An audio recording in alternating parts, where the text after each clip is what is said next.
everybody. Welcome to Fourever Rivals, another week. The best rival show in the business. The best rival shows with 4 rivals here ready to do battle. Lots to talk about tonight. Manny. Oh, good evening to everyone. It's a bit like what was that movie called? 3 Weddings and a Funeral. We'll call it 3 losers and a winner. So now you bring that up. When it was the other way, you weren't saying anything. Good evening to everyone out there. I hope you're all keeping warm because it is freezing. I'm telling you, it's freezing. Even old people walking down the street are finally saying this cold weather, their balls aren't hanging anymore. That's how cold it is. Their balls aren't hanging. But good evening, everyone. And Marco, how you go, mate? You're smiling. Yeah, I don't know why you're smiling. You got to try and keep a smile on your face these days, Manny, mate. But good evening, boys. It's good to see that everything's back to normal again on the show, mate. You know, all the losers, apart from Collingwood, I guess, they were lucky to get that win. But, everything's back to normal again, boys. It's good to see. Good evening, all. Liam? Oh, mate, yeah, back to normal. How about that? Yeah, I'm still not winning. You're still not winning. Stupid Collingwood's winning. That always sucks. But big draw coming up this week. Yeah, look, you're right. Yeah, it's freezing. We were just saying before we come on, some of that weather, some of that rain on Saturday night, crazy stuff. But we're safe. That's what's important. Safety. Why not? It's bad. Saturday, I'll tell you what, Saturday night was bad at the G, not only for the Blues, but that weather is as bad as I've seen at the footy, mate. Like the consistently, the rain, how hard it went for like an hour was amazing. I think even, we'll talk about that, but mate, I think even the players were shocked. They were shocked, man, and I don't think all of them recovered. That's what happened because that was, mate, I've never seen anything like that. But we'll talk about that. Marco, you're man, look, I've heard there's a few people at the Essendon Football Club not happy. I've actually got some video of Solomon, and we've got some video of Solomon during the week. Have a listen to this. I don't like it. I don't like it. I don't like it here. You wouldn't like it. Nobody likes it. Nobody likes it here. Wow. Send me a song. Wow. That is there you go. And also, I saw Merritt there too. I don't like it. I don't like it. I don't like it here. You wouldn't like it. Nobody likes it. Nobody likes it here. Wow. I don't like it. I don't like it. Nobody likes it here. What a little tune. I think that's You're spot on there, mate. You're spot on there. Wow. So we got a few people. Sammy Taylor straight away. He's back on the top of the list as the first person. Go Blues. I don't know when you wrote this out, but Jacob Wiedering's out till round 20. Charleston will never get a game, and Zach Williams won't get a game. So I think you're a little bit off there, mate, but hopeful thinking. We got Peter. I'm telling you, this is the biggest game, the biggest rivalry in the competition. I don't care what anyone says, and this could be the biggest game since 2022 for Carlton and Collingwood. Jacana's there, and Chris Mast is there. How are you, mate? And we've got Rockamoro Cho. Does anyone in the chat feel for Mark and his Bombers? No. Not really. I don't think they do, man. Hit the like button, everyone. Make sure you hit. We got Adam Baggers, Enzo Valentino. Hello, family and rivals. Jay is in there. Matula. All right. She was on the Jumper Punch last night. What a star. Beautiful lady came on. She was so good last night. We've got AI. Welcome, Channel Rivals. Is Marco Manny going to be put under the pump? Why would Manny be put under the pump? But I'll put him under the pump tonight. Don't you worry. Fucking hell. 24 degrees in Perth today, not a cloud in the sky.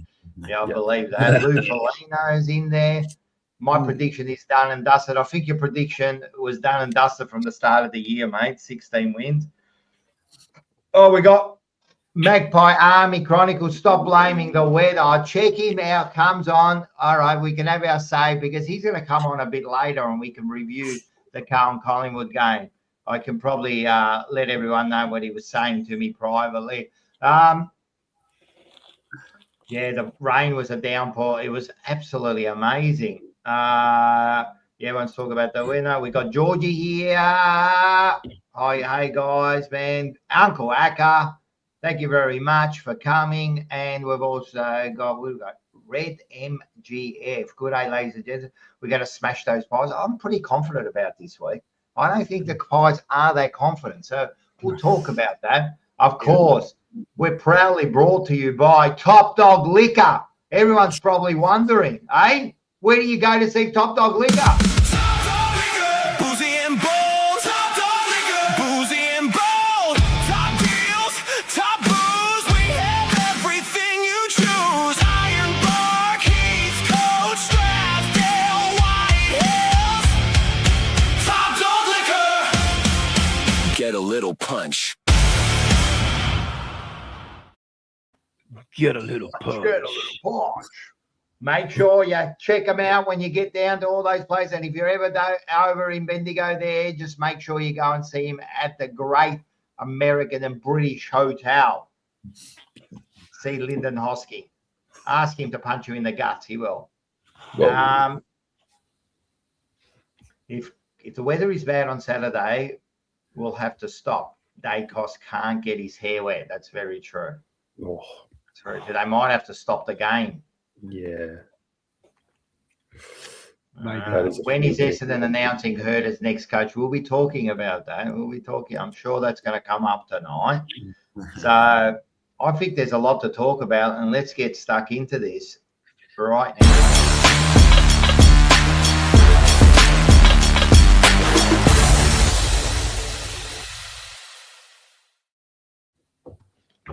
I mean, it's been another week of the AFL. I mean, games we could talk about. There's lots of, the top teams are starting to flex their muscles. The bottom teams are starting to struggle coming up to the end of the year. Injuries, coaching appointments. But we'll start where we always start. And that's with the disgraceful efforts by the umpire. The umpires are getting worse. Am I blaming the umpires or the AFL? I don't know who to blame anymore. But what I saw on the weekend in the Carlton Hawthorn game, that decision there, where he's called play on, he's lifted up his arms, then he gave a 50-metre penalty. Right, and instead of saying, wait, I got this wrong, call it back, the game was stopped anyway. What does he do? He compounds the mistake, makes it worse, and gives it the 50-metre, right? Now, in a game that was tied at the start, I'm not saying that was going to make the difference. We probably were going to lose by 40 points instead of 60 points. But that's not the point. In a game that was tight, in a game that goals were hard to get by. They just do that at the start of the game. What happens if that happens in the fucking grand final? Well, this bloke here, right, couldn't turn around and say, I got that wrong. Come back. Get back on your mark. I got it wrong. There was another time they were pointing the wrong way. 3 times they pointed the wrong way. They didn't know. There. So they pointed one way, right? The Carlton plane started running that way, and then he goes, no, that way. So what happens there? And then the other one that shits me, this is the most disgraceful fucking rule in the AFL, the stand rule. Can we just get rid of it now? Can we just turn around and say we got it wrong?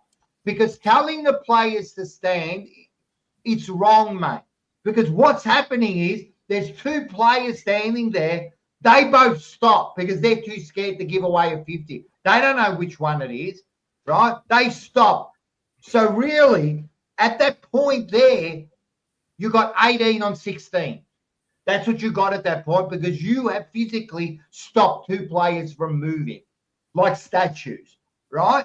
It is a disgrace. Who came up with that rule? I want to know something. Why do you have to stand on the mark? I don't get it. If you move away, if you're moving away from the contest, right, and you're not impacting in a contest, why do you have to stand there? It's my choice. I don't want to stand on the mark.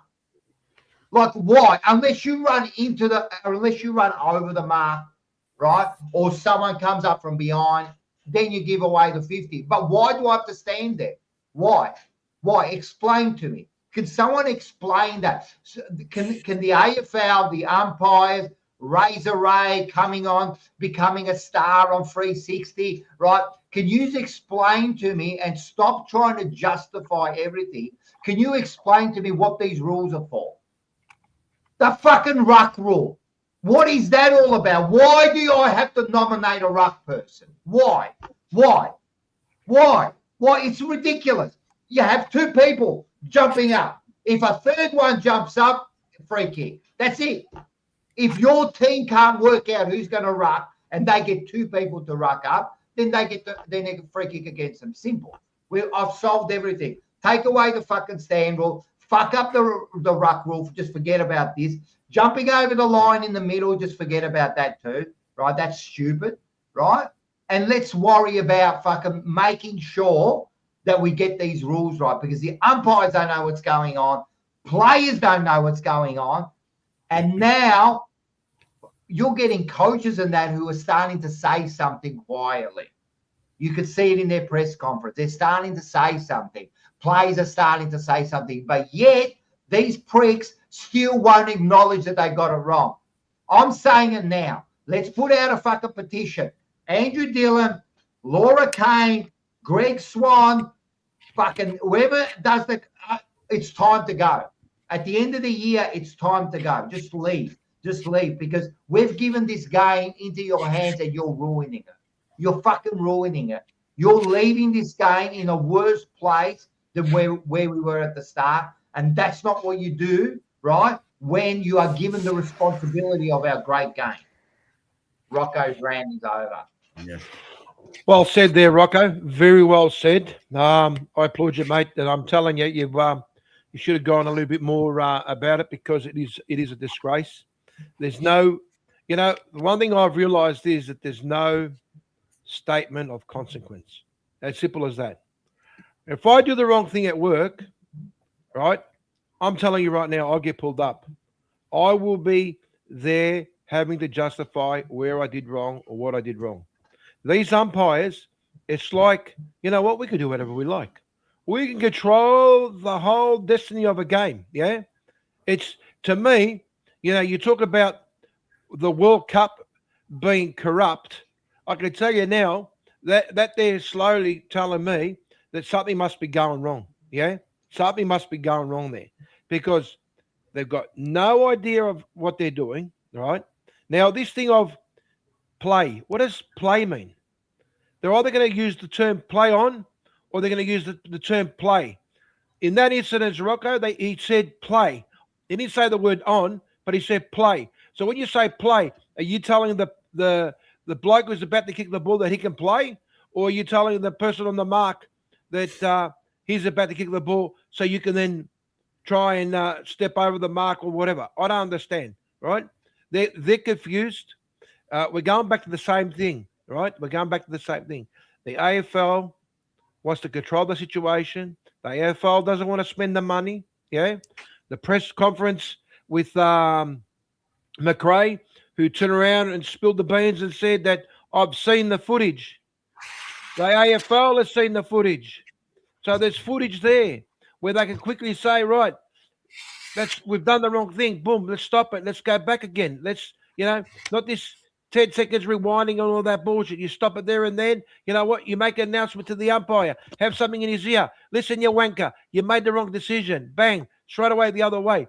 They've got to do something. They've got to do something to make this game a better game. They've got to do something to make the fans, the supporters feel that they can trust the umpires to get it right. Because at the moment, It is frustration. Yeah.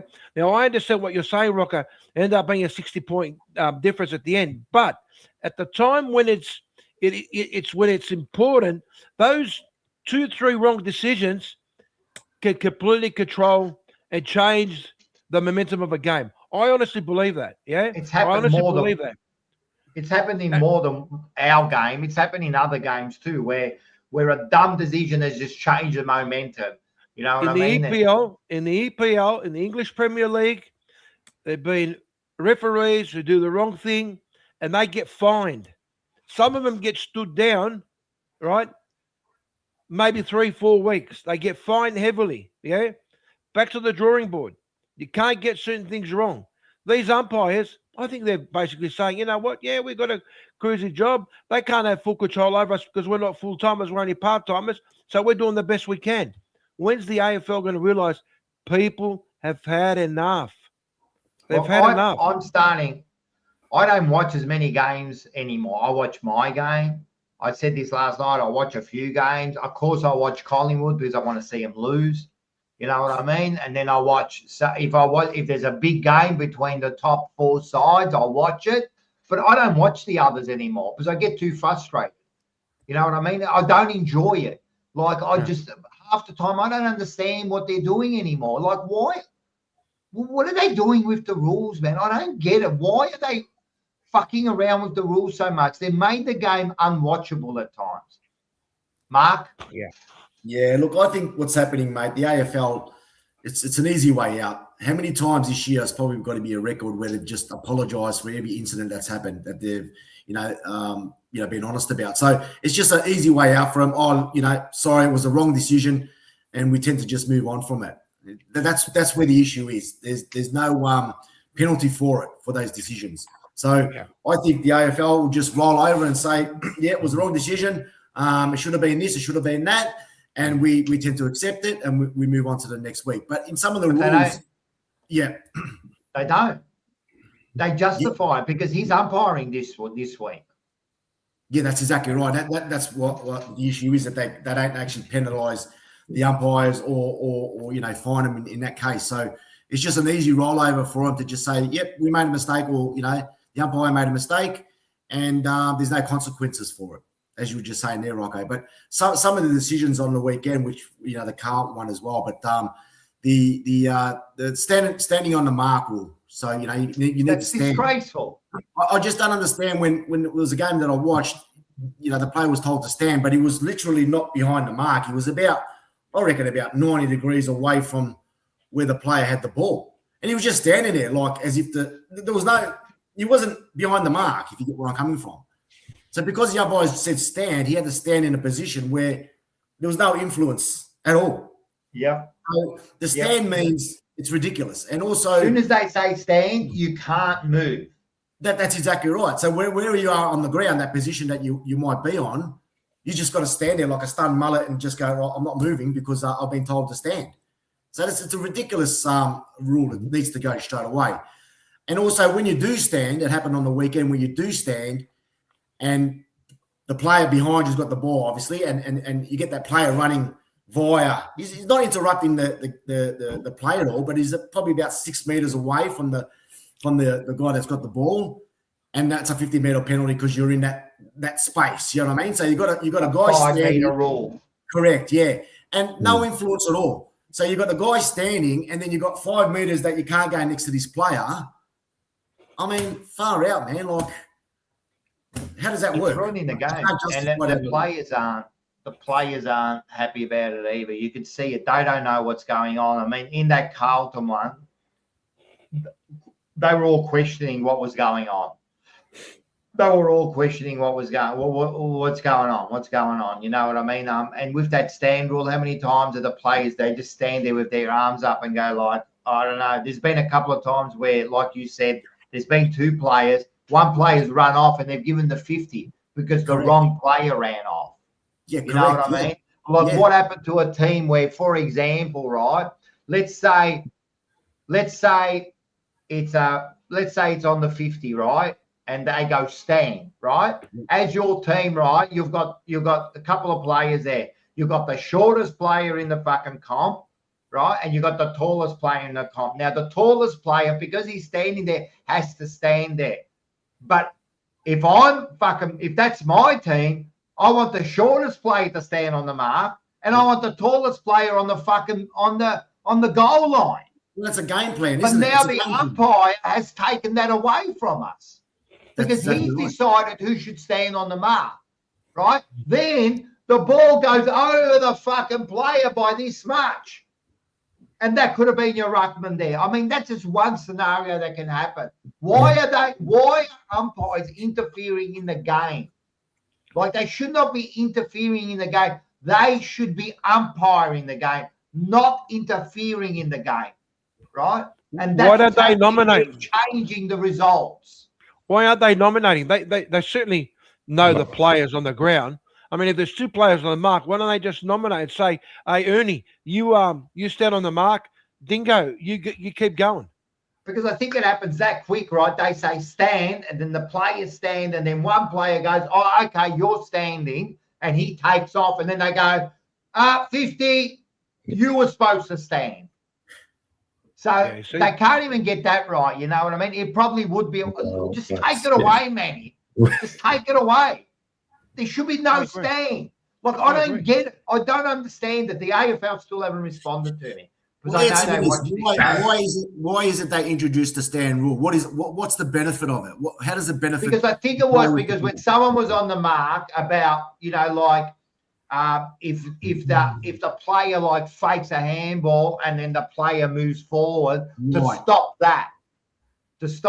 But it worked fine before, right? Yeah, of course it did. If he goes like that and you do that, it's okay. But then if you make a step or two to the left or whatever, then it's 50. Yeah. Right? Why couldn't it have just stayed like that? Yeah. Why couldn't it have stayed like that? What's his stand rule? I don't get it. It's the dumbest fucking rule, man. Like, we're getting morons making up these rules. Seriously, I want to know what's Andrew fucking Dillon and Laura Kane. Who are you? They might be saying they've got umpires. Well, then you've got the fucking wrong umpires making rules there. Yeah. And also with the nomination of the ruckman as well, it happened on the weekend where they said Essendon ruck, and it wasn't, the Essendon ruckman wasn't there, right? Yeah. So in that case, a couple of players looked at each other as if to say, are you going to go up? Who's nominating? You know what I mean? Like, who's nominating to go up?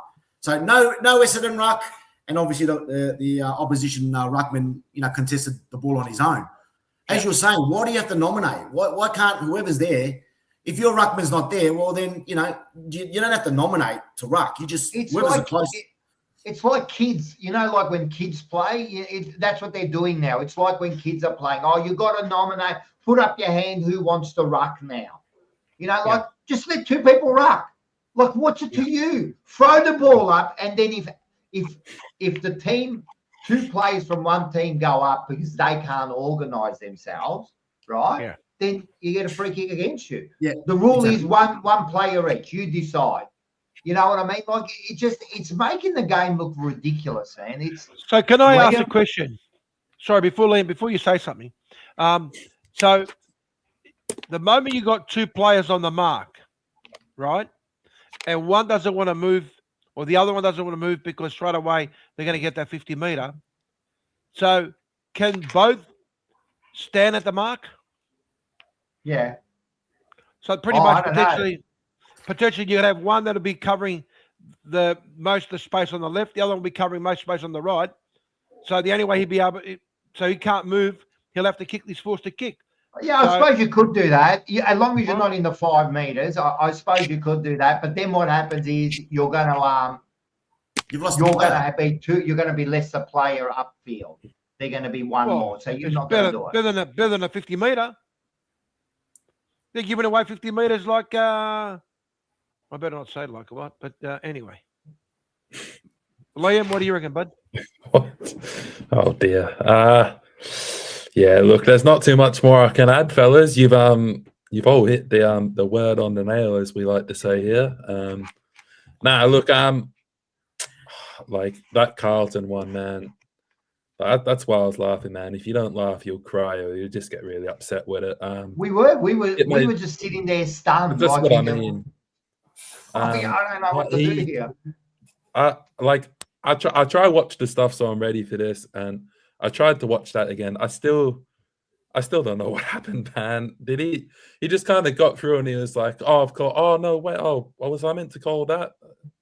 It was like he didn't even know what the rule was or what he wanted to do. He just said stuff. I don't know. And just the problem with that was, Liam, with that was, quickly before you go on, the problem with that was it was a mistake by the umpire. That was a mistake. Just own it and bring him back. That's all he had to do, right? But I think he was more worried about looking bad, but now he looks worse. But I think that's what. But it's a dumb rule. It's a dumb rule to start off with. I don't know. It doesn't make sense. But listening to you guys talk, I think you're right. There should be some sort of punishment or penalty for umpires for doing things that are going to impact the game. Like that has directly impacted the result of a game. Yeah, you can be like, oh, but they lost by 10 goals. Doesn't matter. That's you can't let a professional come out and umpire at the top level and make simple mistakes like that. He didn't even know what he wanted to call. How can you have that? You can't. And the stand rule, again, listening to you guys, like you're picking up all these little plot holes in it. Like Manny says, like, well, can two players stand on the mark? Well, maybe they can, but then maybe they'll be, oh, no, well, I've told you to stand. I don't know what you're doing. You're in the protected area now, so it's a 50. But then they'll go and run off and they'll be, oh, we can't do that either because that's a 50. You were told to stand. You just can't win with the stand rule anymore. If they are not officiating it properly, they need to scrap it because no one understands it anymore. And when you've got players and coaches now consistently coming out and saying to the AFL, we don't know what's happening, you are getting it wrong consistently. It is frustrating everyone around. Surely there's going to be some sense into them to be like, you know what, it's not working. It's pissing everyone off. Let's just scrap it. Like we always say, if it ain't broke, don't fix it. Like even made by Army Chronicles, he was saying like there was nothing wrong with it before. And now we're getting all these problems from it. And they need to do something quick, mate, because the finals, they're coming and they're around the corner, mate. And we've already said this once or twice before. It's going to happen on a crucial time of the game and heads are going to roll, mate. So this needs to be rectified now. They've got an opportunity to do it before the big games start coming through, because I've got a funny feeling that there's going to be some really bad decisions made in these finals. It could cost a final spot. It could cost a top it will, mate. It could cost a home final, and it could cost a grand final. I reckon it will, mate. I reckon it will. And Manny Costco says they need to call the player's name. Why? But they don't know. Just say you don't know their name. Just say you don't know their name. Just say it's a brand new player, first gamer. What if the umpire is another thing he's got to study? Well, I mean, he hasn't got enough time to remember the rules. Now he's got to study every single fucking name. You know what I mean? And then you say, oh, then call out the number. Maybe he's standing and you can't see his number. Like, why are we adding things for the umpire to do here? Just call the fucking free kick. If I don't want to stand on the thing, as long as I don't impose forward, like over the line, as long as I don't go forward, leave me the fuck alone, mate. Right? And then if you're standing on the mark, I don't understand. In the old days, remember, you could go sideways. Right? As long as you didn't go forward. What was wrong with that? Like, as long as I don't go forward, I can run as much as I want on that side. You know, like, there was nothing wrong with it. No one ever complained about the man on the mark. 150 years, no one ever said anything until these pricks decided to change the rule. Especially if they're lining up for a goal, you'd see the defender or whoever's lining up back and forth. They're trying to distract him. Now they just have to stand there and wave their arms around. You know you're useless in that position. You can't really do nothing. They can't even jump up and down, I think. No, I don't know what they can do anymore. No, they can only stand. They can only stand. Like, so it's ridiculous. Like, if I don't want to stand on the mark, I don't understand this. I don't understand why I have to stand there. I want to give the opposition an extra 10 meters. Look, what is it to you? What is it to you? Andrew Dillon, what the fuck is it to you that I don't want to stand there? Like, seriously, like, think about it. You seriously, you're absolutely an embarrassment to the AFL. You're a fucking embarrassment. You get paid millions of dollars. This is on this was like when Michael Voss was the coach. This is like when Brad Scott. It's on you, mate. You run the system. You run it. You're the boss. It's under your fucking look. It's under your eyes, this, right? It's your fault. This is shit, bro. Everyone's saying it. Do something about it. The other one is the taunting rule. Are we in primary school now? That I can't rub my mate's head. There was a free kick on the weekend because of it. There was a free kick, a goal, because someone rubbed his head. They're probably mates. They're probably mates. Hey, suffer, I got you. 50 meters. Why? So why is that taunting? Why is that taunting? Why isn't this taunting? Why isn't that taunting? Why isn't just looking at a player taunting? Like, so they've just decided that only rubbing your head is taunting now. And I said this to you against Richmond, that when Walsh gave away that free kick, right? He rubbed they got his head rubbed straight after that. They didn't pay it, right? He didn't pay it, and that could have cost the game, right? Now they paid it because they probably saw that and they thought, we better keep a lookout on this one here. Like, what do you know what, though? That's what it is. It's just that it's the flavor of the month at the moment. Yeah. Remember when they were all up about umpire dissent? Like, you couldn't talk back to an umpire or that. Remember, not even points. When is the last time you guys have seen an umpire dissent call? I can't remember. They've forgotten. So as much as this sucks shit right now, it's a stupid rule. By the time we get to finals, we're not going to see it anymore.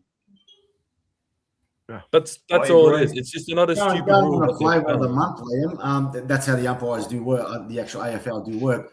Essendon got a $50,000 fine. Now, no one really saw it. You know, it wasn't highlighted or anything. $50,000 fine for touching the umpires, 2 players. So 2 $25,000 fines. Yeah, there was no intent, there was no malicious act, there was nothing like that. They were just in the way again. The umpires were in the way again. And this is $50,000. It was an accident. $50,000 fine. Unless you push an umpire, then yeah. Maynard did. He got what, 5,000 for something like that? Was it 5,000? Unless you deliberately push an umpire, it's just, man, come on, man, what are we doing here, man? This is another thing. Rocco makes a good point. The umpires have got to stop saying move it on. Where in the rule do I have to move it on? As a player, right, I can hold the ball and stand there, and you can't say nothing, right? Well, why is the umpire saying move it on? He can say play on, and then you can decide what to do. But why is he saying move it on? Yeah. It's none of your business what I do. If all the players on the fucking ground want to, want to sit on the ground and not move, it's none of your fucking business. Right? Why is he saying play on? They are now dictating what the game should be looking like. Move it on. No, I don't want to move it on. I want to stay right here. Right? There's no time wasting. Right? You can do whatever the fuck you want. Because even when they're having a kick, right? After the 8 seconds or after the 30 seconds having a kick, you can get tackled. But there's no rule that you have to go. No. You can just stand there. So why is he saying move it on? That's a good point, Nakamura. I fucking agree with that. Umpires have got to stop getting involved in the fucking play. When there's a fight, move away. Don't get involved. None of your fucking business. Let the tribunal give them fines. None of you. Don't get in the middle of them. Don't do nothing. Don't say stop it. you'll get a fine. No. Right? Because if you talk to an umpire, he can fucking give you a free kick. So don't talk to us. If that's the way you want to be, in the old days, they could talk to each other. Come on, man. Oh, no, they could do that. Now they've decided, no, you can't talk to you can't ask them a question. You can't ask for clarification unless it's the captain at halftime. You can't do any of that. Then you don't fucking talk to me either. Don't tell me to move it on. Don't tell me to fucking stand. Don't tell me who's going to ruck. None of your business. You worry about fucking learning how to bloody umpire the game. Well done, Rocco. Well said. You know, I tell you one day, we talk about this mental health. How frustrating can this be for players, right? The stress they have to undertake to be playing that game, and then to have these bananas. I call them bananas because they wear yellow, don't they? Look, I'm colorblind, but I think they do wear yellow. Those bananas, right, can't make the right decisions. It's frustrating for these players. I tell you, one day you're going to end up seeing some player who's just going to think to themselves, you know what? I've had enough of this fucking shit. You know what? My career's nearly over. What have I got to lose? All of a sudden, he walks up to one of the umpires and he says, you know what? Has been a pleasure. Bang! Smacks him one. Falls like a fucking jellyfish on the ground, and then looks at him and says, you know what? Fuck you. I'll keep moving on now. You know what I mean? I tell you, it's going to happen one day. It's going to happen one day. This is frustration at its peak. It is. I mean, you can imagine us as spectators, supporters, fans watching this game. What about those players? I'm telling you, something is not right. Maybe an overhaul is required. Maybe they need to turn around and say, you know what? Whoever's made these decisions, because you don't just decide all of a sudden to say, hey, Rocco, we'll put you in charge of the AFL. You probably do a better job. But, you know what I'm saying? Obviously, there are people who have to make decisions about how they're going to bring or who they're going to bring in. Maybe they just need to say to themselves, hey, guys, you know what? We fucked up here. We need to get rid of all these people that are in there at the moment. Totally say, you know what? Here you go. You've had a good 3-4 years. You've made plenty of money. Go and live a happy life. Politely tell them to fuck off, and then bring in people who are going to try and make things better. That's all I've got to say. I rest my peace, Your Honour. I've actually got the umpire. Sorry, what's that? There might not be enough umpires coming up the ranks to allow them to kind of be, if they get a fine or they get dropped, in this case, there's no one else to come up the ranks because there's I'm not talking about the umpires. I'm talking about the AFL. But the AFL decisions that the umpires make, obviously, But whose fault's that? It's the AFL that's, not being 100% correct, but, there are some decisions that the umpires do make that are not right, like the Carlton and Hawthorn. That's pretty blatant that he's made a crucial mistakes. He should have been dropped, right? Yep. I would have dropped him for 2 or 3 weeks. And then, obviously, whoever's coming up the ranks, another good umpire should take his position. But maybe there's not enough good qualified umpires that are out there to fight for their spot like they do as the players. But whose fault's that? Well, That's the AFL's fault, right? We were talking about this last time. Like, why instead of making them full time, we went through the numbers. How much is it going to cost you? $20 million, $50 million? They make $2 billion they're going to make on the next fucking TV rights, right? What's it going to cost to make it full time? Then people say, oh, but is that going to make a difference? Maybe. I mean, if you do something full time, it'll make a difference, I believe, right? The second thing is, right, if you make it a full time position and you make the juniors full time and everything, guess what? More people will go into it. More kids will go into it because it's an actual career. Like now you're going to fight through fucking North Fraser bloody Peters getting assaulted by the parents before you even make it to any sort of level, right? You're not going to want to do that. But if there was a full-time scholarship or where they bloody bring the kids' ranks through where they're paid full-time and then they can make them and then they teach them properly, maybe there would be more umpires. In actual fact, hold on. I've actually got an umpire here. Hey, how you going? What are you doing today? Oh, here I am. That's who I am. Hey, I was the one who umpired the Hawthorn game. That's me. I'm a fucking banana, mate. Like, seriously, man.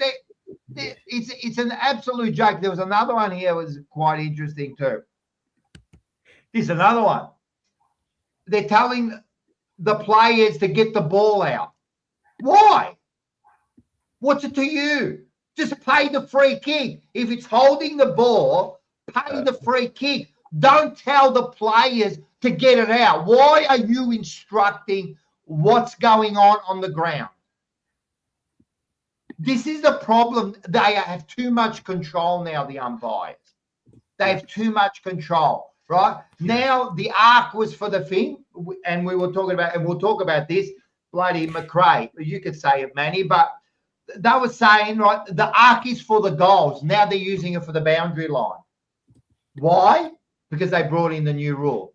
The new rule, last touch, yeah? So now, everything was all right before. Now, because of that new rule, guess what? Now we're going to go to the arc. I thought they wanted the game to go quicker, but now we're stopping it more. Oh, yeah. Oh, it fucking touched his toe. Can I tell you, the amount of players that will get injured and will continue to get injured because they are overcommitting themselves to try and stop that ball going over the line because it was last touched by one of their own players. For what sake? You know, I can understand if it stands out like dog's balls, right? Right, free kick. But when it's something that the player's got no idea, one player's facing that way, the ball hits him from behind, it goes out, free kick. I mean, seriously, if it's not intentional and you know it's not intentional, all right? Yeah, common sense. Common sense. Yeah, well, forget common sense. Common sense is fucking gone with these bananas. Well, that's the thing. It's common sense. You know what I mean? Throw the ball in. But if it's obvious it stands out, okay, give the fucking free kick. You know what I mean? I don't understand. I really don't understand. This is, I'm telling you, people are going to start hating the game. People are going to start hating the team, especially if your team's winning, you think it's, oh, well, my team's winning, I'm winning. But if your team is not winning and it's losing, or you're always getting upset and you get frustrated, you're going to start hating the game because of the fucking decisions these umpires make. Yeah, 100%. And that's okay, go on, this is another thing. It should be like this. If it accidentally gets kicked out, right, it should be throwing. It should only be for the deliberate acts where you kick it or you handball it deliberately, right? Yeah. That's when it should be the lasso rule. They couldn't even come up with a good name. They had to come up with lasso rule. What are we? The Westerns here. We're fucking cowboys here, right? So that's the rule now, the lasso. But if it's an accident, it should be thrown in. Like, why? Like, the game is supposed to be faster. The game is supposed to be more goals. Yet there's less goals. It's slower. Every rule they're bringing in is making the game worse. We had the perfect game, and now they've made it worse. Now, Manny, what did McRae say? He actually let something slip.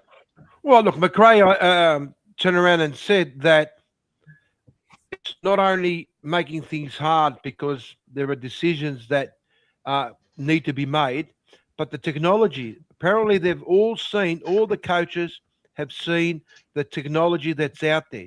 There are companies that have gone to the AFL and said, hey, listen, you fucking idiots.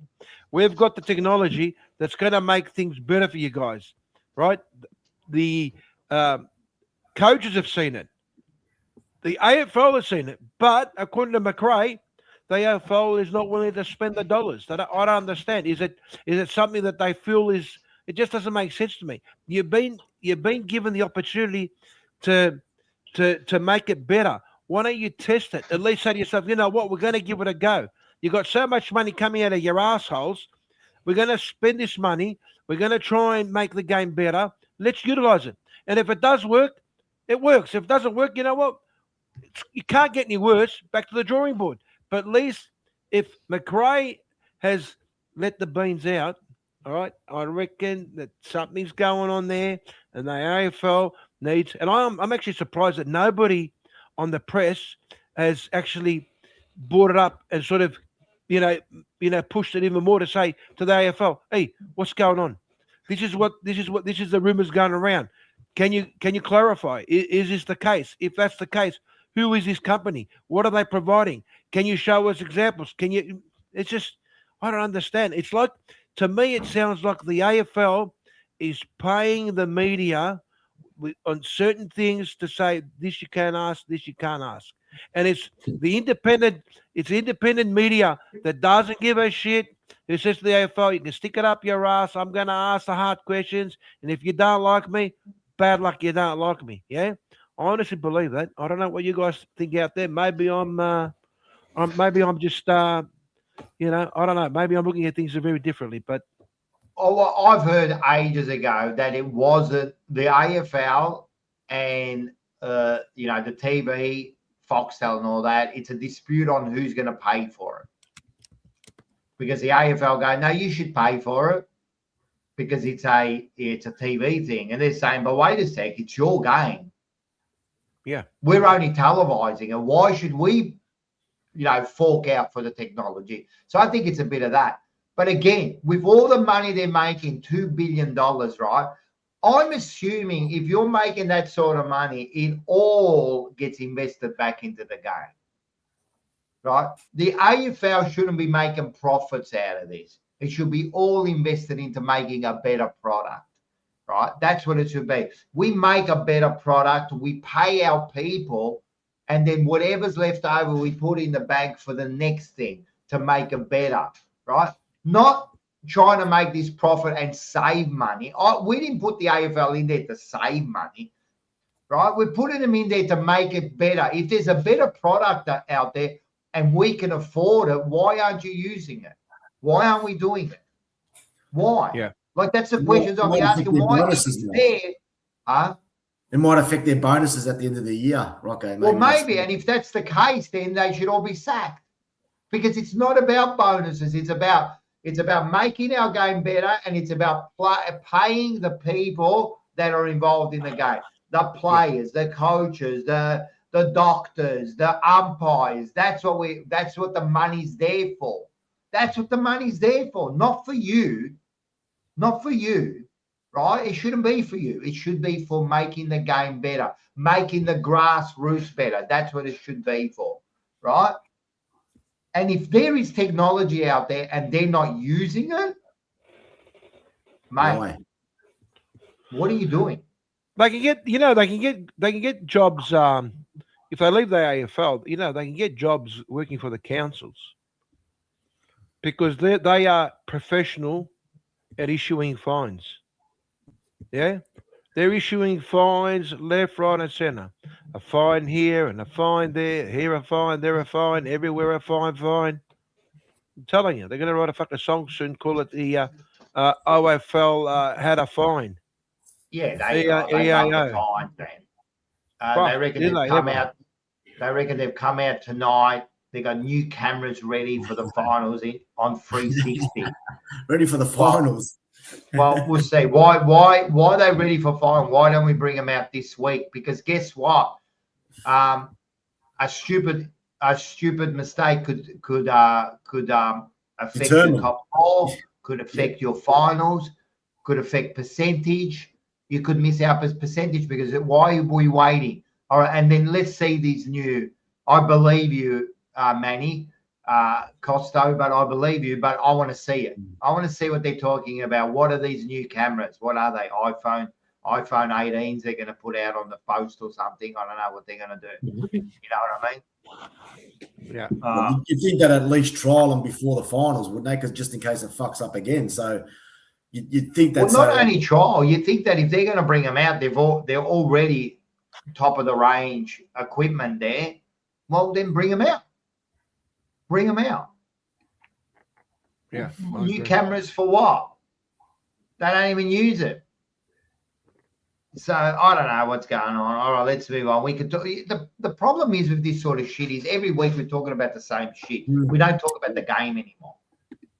No, you're right. Because this interferes with us. Because we watch the game, and the only thing that's talked about at the end of games, and even on TV, the only things that are really talked about are bad mistakes and that. No one's talking about big marks. No one's talking No. about great goals. You know what I mean? It has to be an exceptional mark or an exceptional goal for them to talk about it. You know what I mean? And then if they do talk about the goals, it goes for like 2 minutes. Yeah.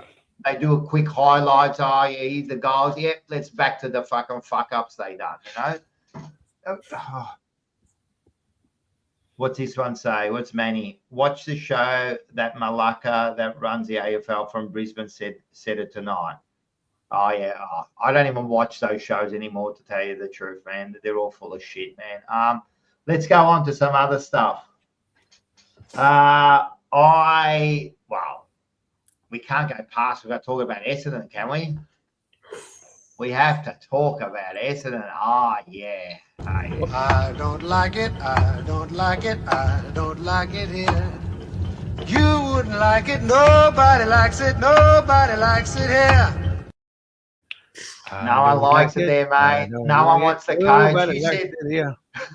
You said that coaches are lining up. Yeah, they had a list of coaches they wanted to talk. Most of them don't even want to go to the club, mate. Most of them have refused the thing. And someone did say this because apparently James Hird has talked to someone who hopefully, if he gets through, can be one of his assistants. And they were saying these assistants are thinking it twice of going to Essendon because why would you want to wreck your reputation? I mean, this is going to be a long haul, man. And you go in there as an assistant, man, you got to be real careful, man, because you look at Solomon. I reckon he's wrecked his fucking chances of getting anything real soon at the moment. He should have just kept away from it, I believe, you know. But, and, well, we'll go into that. The other thing I want to say to you, Mark, is do you reckon that's enough now with James Hird? It's almost now a political campaign by him and Kevin Sheedy. You're actually now, I think you're hurting the Essendon Football Club. Like, this isn't about let the Essendon Football Club do their job and get the right person. It's almost a political campaign now. Yeah, they're coming out. They're doing things. James Hirdy's on TV talking about it. You got Kevin Sheedy, who's fucking like old timers disease. They're coming around, stopping people getting off, talking about James Hird. I don't know, man. What do you reckon? It's your club. What do you reckon? It seems to be like he's got a bit of a cult following, James Hird. So that's the massive influence, isn't it? He's got his own camp. So you know, that's what's happening, and people are starting to jump on that bandwagon. You know, look, it's still at the end of the day, there's no answer to who's going to be coaching Essendon at the moment. He has applied. I think he had the interview on Sunday evening. It might have been. So kudos to him. You know, he's given it a crack. Who else has applied? Who else has applied? I'm not quite sure who else has applied, but you know, if it does get to the case where no other coaches want to apply for it, then obviously he's probably got the job. You know, we just got to be honest here. Well, you know, I mean, to be honest, you know, he's probably got the job, and that's why the other coaches are probably not going into that next process. Before you go on, Scotty's right. I did miss this part. The club actually told her to cut it out, to stop this campaigning. Yeah. Like he's interfering with the club now. Like I think because Hirdy's also in the media as well, so he's always, you know, being, you know, commented on and being asked questions due to the fact he's on the media a lot now. So I think that's the reason why it's becoming a bit more, you know, regularly often, you know, publicised. But yeah, look, I mean, what do you do? At the end of the day, he's gone through the process. If he gets the job, I'm all for it. I've always said it. And hopefully things can change, but you know, we've got to go through that process first. But hey, Mark, you know, with a suspicion, I think you will coach the Essendon Football Club. Sorry, Mark. You know, you're saying that you're all for it. Yeah, that's because there's like the Carlton Football Club at the moment, right? And I know I shouldn't be comparing, you know, the Carlton Football Club and the Essendon Football Club at the moment because you guys are in deep shit, but you look at the Carlton Football Club, they've turned things around, right? And yet they've got a dozen or half a dozen coaches who are saying, you know what? Yeah, I want to take on this challenge. I actually want to be part of this club. Yeah. Now, the Essendon Football Club, I'm not seeing, you know, that same type of enthusiasm. So, it's more like, to me, it's like, you know what, we've got no choice right now, because that's what it's looking like. It's like we've got no choice right now. So therefore, as Essendon diehards, desperate times, desperate measures. You know what? He'll have to do. You know what I mean? That's, to me, that's what it sounds like. It sounds to me like, oh, you know what? He'll have to do. And I'm actually sad, because I'm thinking to myself, it's, do you want this club to get better? Because if you want this club to get better, something's going to give, mate. Something's going to give. Yeah. So I understand what the club is saying, that cut it out, because they're probably politely saying, you know what, James Hood, you were here once upon a time. You'll always be remembered for being a great player. Yeah. However, as a coach, things went the wrong way. Stop being selfish. Let us find the right people to get the job done, so we can then look into the future. Right now, you guys are going backwards. As Rocco said, you guys are going backwards. And the worst thing about it is, you're the one who's sitting there saying you're excited about it. You're actually excited about it. Excited for what? For her being the coach? Yeah, you're actually excited. That's my opinion. So that's my opinion, mate. I'm excited if James Hird becomes coach at Essendon Football Club. That's my opinion. You got yours, I've got mine. Yeah, but I understand, Mark. So, all right, let me get understanding of this, right? So you create a security door, right? Mm-hmm. Now, I decide to get into a bulldozer, and I all of a sudden run over that door, right? And I've damaged the house, and I do this and I do that. But yet, you fix it, you repair it, you do what you got to do. You've gone through the heartache, and all of a sudden I say to you, look, I didn't mean it. How about, I'll come back there and, I'll make amends of things. And you're sitting there saying to yourself, you know what? I'm welcoming you with open arms again. That's what you're telling me, mate. This guy has made things bad for you guys. They understand that you can't get any worse. You're even now begging for the AFL to give you support and charity and whatever else is involved. Yeah. And yet you're sitting there saying, my opinion is, that's not your opinion. Let's just look at another scenario. Let's look at another scenario, right? Stop being negative about things all the time. Let's try and look at the positive, okay?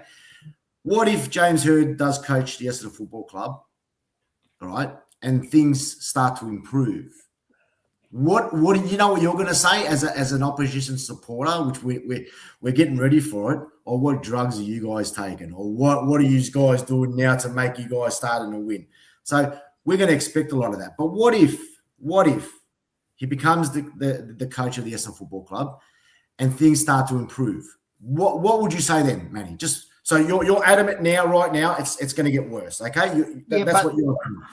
But you don't know that. You don't know, mate. You don't know shit from clay at the end of the day. But you can't say that, Mark. You're giving a few what ifs. You're saying, what if he first succeeds? Then what are you going to say? Like, don't worry about that. Don't worry about it. All we're talking about is right now what Hird is doing. Hird has hijacked this whole situation. He's actually impeding Essendon from doing their job properly. Yep. Right? Yep. He should not be like, if he really loved the club like he says he does, or does he just love himself? Does he just want his reputation to be fixed up? Does he want to be redeemed for all the fuck ups he's done, right? Because if he really loved the club, right, and he really wanted to coach, he would have done this from the background, right? Not the way he's doing this political campaign. And because he knows Essendon are on their knees. And what he's doing is he's playing on the Essendon's heartstrings, all the supporters, right? So, of course, they're jumping up because, like you, Essendon are looking for they're looking for the saviour. There's never one saviour in a club. Never. So what he's doing is hijacked this whole situation. If he becomes coach, he wins a premiership, so be it. Then we'll talk about it. But at the moment, you think about it. Coaches don't even want to go for the job. because of him. Like, wouldn't he want that? Wouldn't James Hearn want the best person to coach this club? Yeah. So that's the only reason. Forget about if he does. I can't What, speak for James. you I can't ask that speak- question. I'll ask this question. What if he jumps in, right, and you finish on the bottom of the ladder for the next 2 years? See, you can't. That's a stupid question because it hasn't happened yet, right? That's So I right. don't care about that. But all I'm saying is, it's in a bad situation. I don't know, man. You're just hijacking this whole fucking scenario. These blokes run around. You're not doing the process properly. You already said it. He's probably already got the job. Well, that's How's that? Well, he There's probably 6 has. weeks to go. We haven't even Possible. you haven't even interviewed anyone, and he's already got the job. We don't know that, Rocco. You know, at the end of the day, we just don't know, mate. But No, I'm you know, saying you said that, and a lot of people have said that too. Actually, Caroline Wilson said, not that I take her opinion, but she said that, no, he won't get the job, you know. So Caroline who Wilson's knows? had massive issues with Essendon for the last 40 years, mate. So she's got something against the Essendon Football Club anyway. So regardless of what happens with us, mate, she's always got something to say. But yeah, look, I mean, it really just comes down to Rocco, you know, the process again.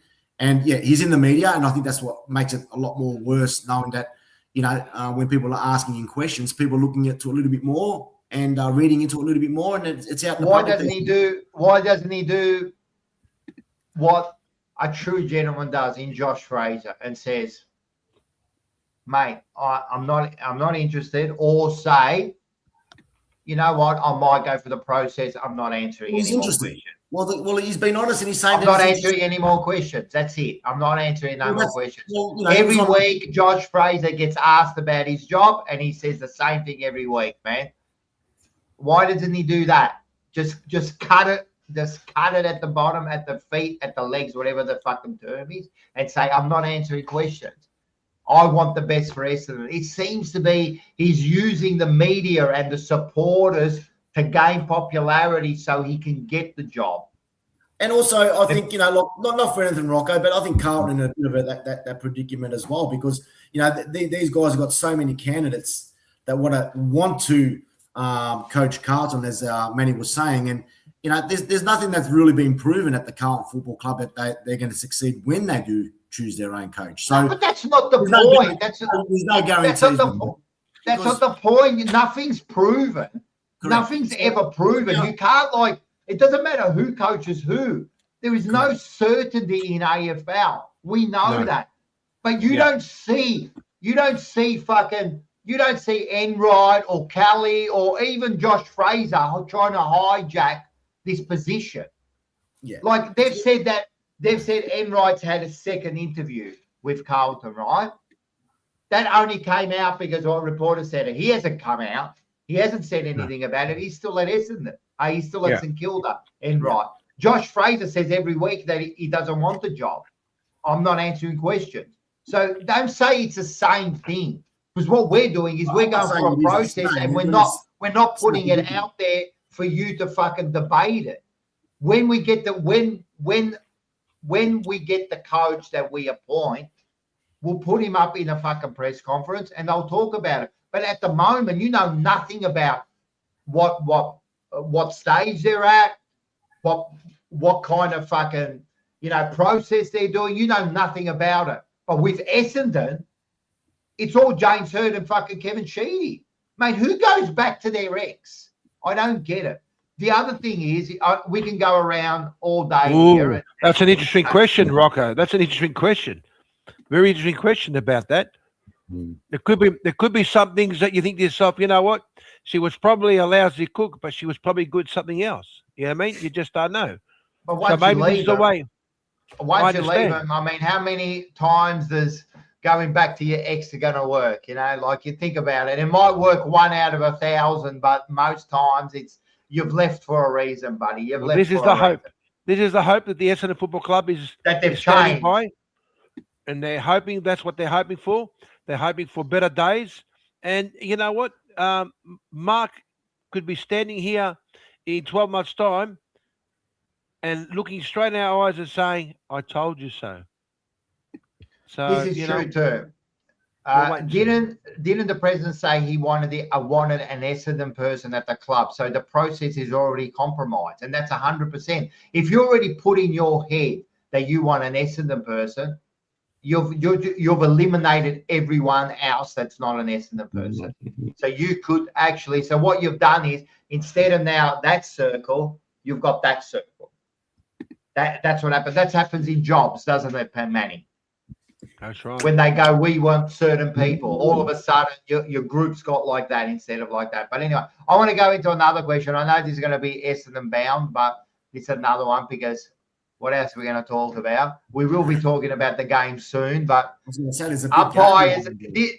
it seems to be umpires and Essendon every week at the moment, but it is what it is. Sorry, Mark. Yeah, The other one is, the crowds in, mate. That's what brings the media in, mate. The mighty I Bombers, mate. suppose. If it's not The about the Bombers, Essendon- mate, what's there to talk about?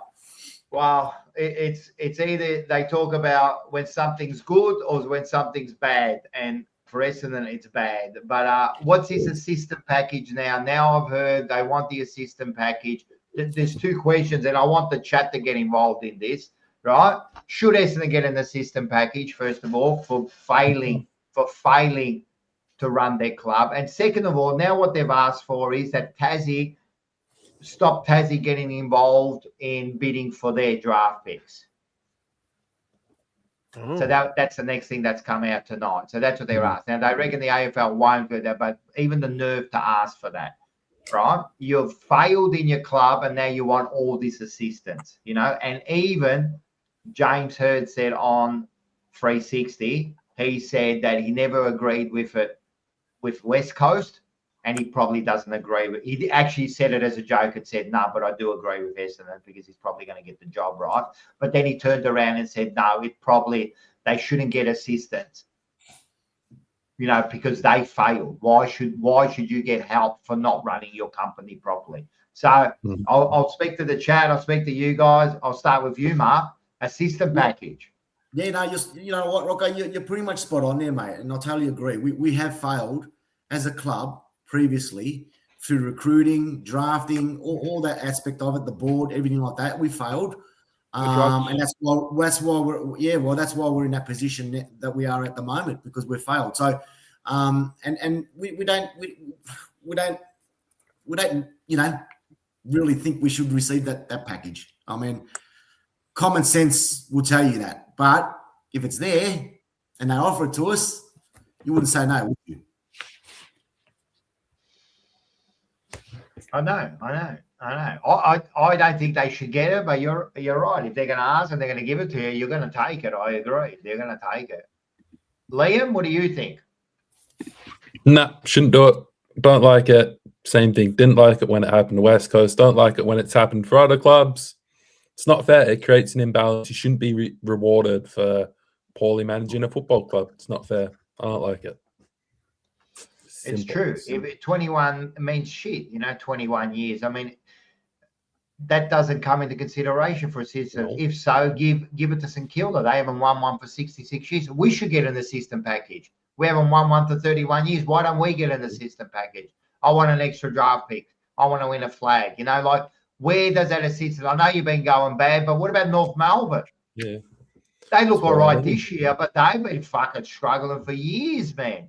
You know what I mean? So, yeah. I don't know, man. Well, like Scotty said as well in the chat, we've won 9 games in the last 3 seasons. Why don't we get an assistance package? 9 games in 3 seasons. That's 3 games a year, man. That's pretty fucking bad. Why is that, though, Liam? Is that because it's been poorly run as well, the club? Is that the reason? Like, say, for instance, you're in that position in the next 2 or 3 years. You're still struggling to win a game. Well, there is, yeah, and I've been critical of things about how we've been run as a club, and so that is part of why we are struggling. Like I've said, I think the coach is maybe not right. We've just sacked our high performance manager last week. That was an issue that's obviously caused a lot of problems for us. Maybe the talent that we've brought in, maybe the talent going out as well hasn't helped either. Yeah, there's a culmination of things as to why we're struggling. But yeah, do I think we should be able to be like, oh, hey, look, we've had a bit of bad luck here. Give us some help. No, it's not how it works. No, I agree. I agree with Liam. And at the end of the day, it's you also got to remember that some big names left from the Richmond Football Club. Yeah, some big names did leave from the Richmond Football Club, and maybe they just wanted to change. And you can't compare the Tigers to the Essendon Football Club, Mark. I think you'd have to be very delusional to be comparing yourself to the Richmond Football Club at the moment, because the Richmond Football Club has won 3 out of 4, over the last 5-6 years, whatever it's been. So, you know what I mean? So this is a team that's done what it's done. Now it's gone back to the drawing board, and it'll slowly grow and it'll slowly get there. But again, we're going back to the same old thing. This is terrible for the Essendon Football Club, and now they're getting desperate, and now they're going to get the old druggie to come back and coach them again. So, you know what I mean? And this is where maybe the confusion was, Rocco, that they saw people lining up and then realised, oh, shit, these are all fucking junkies waiting for some drugs. That's what they thought. And they got it confused with no coaches there.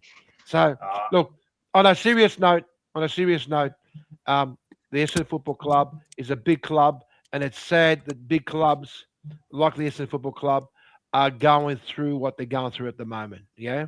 And I think this is where maybe the AFL needs to think about the fact that you can't afford to have small clubs suffering, but even big clubs suffering, yeah? Because it's a reflection of the game overall, isn't it?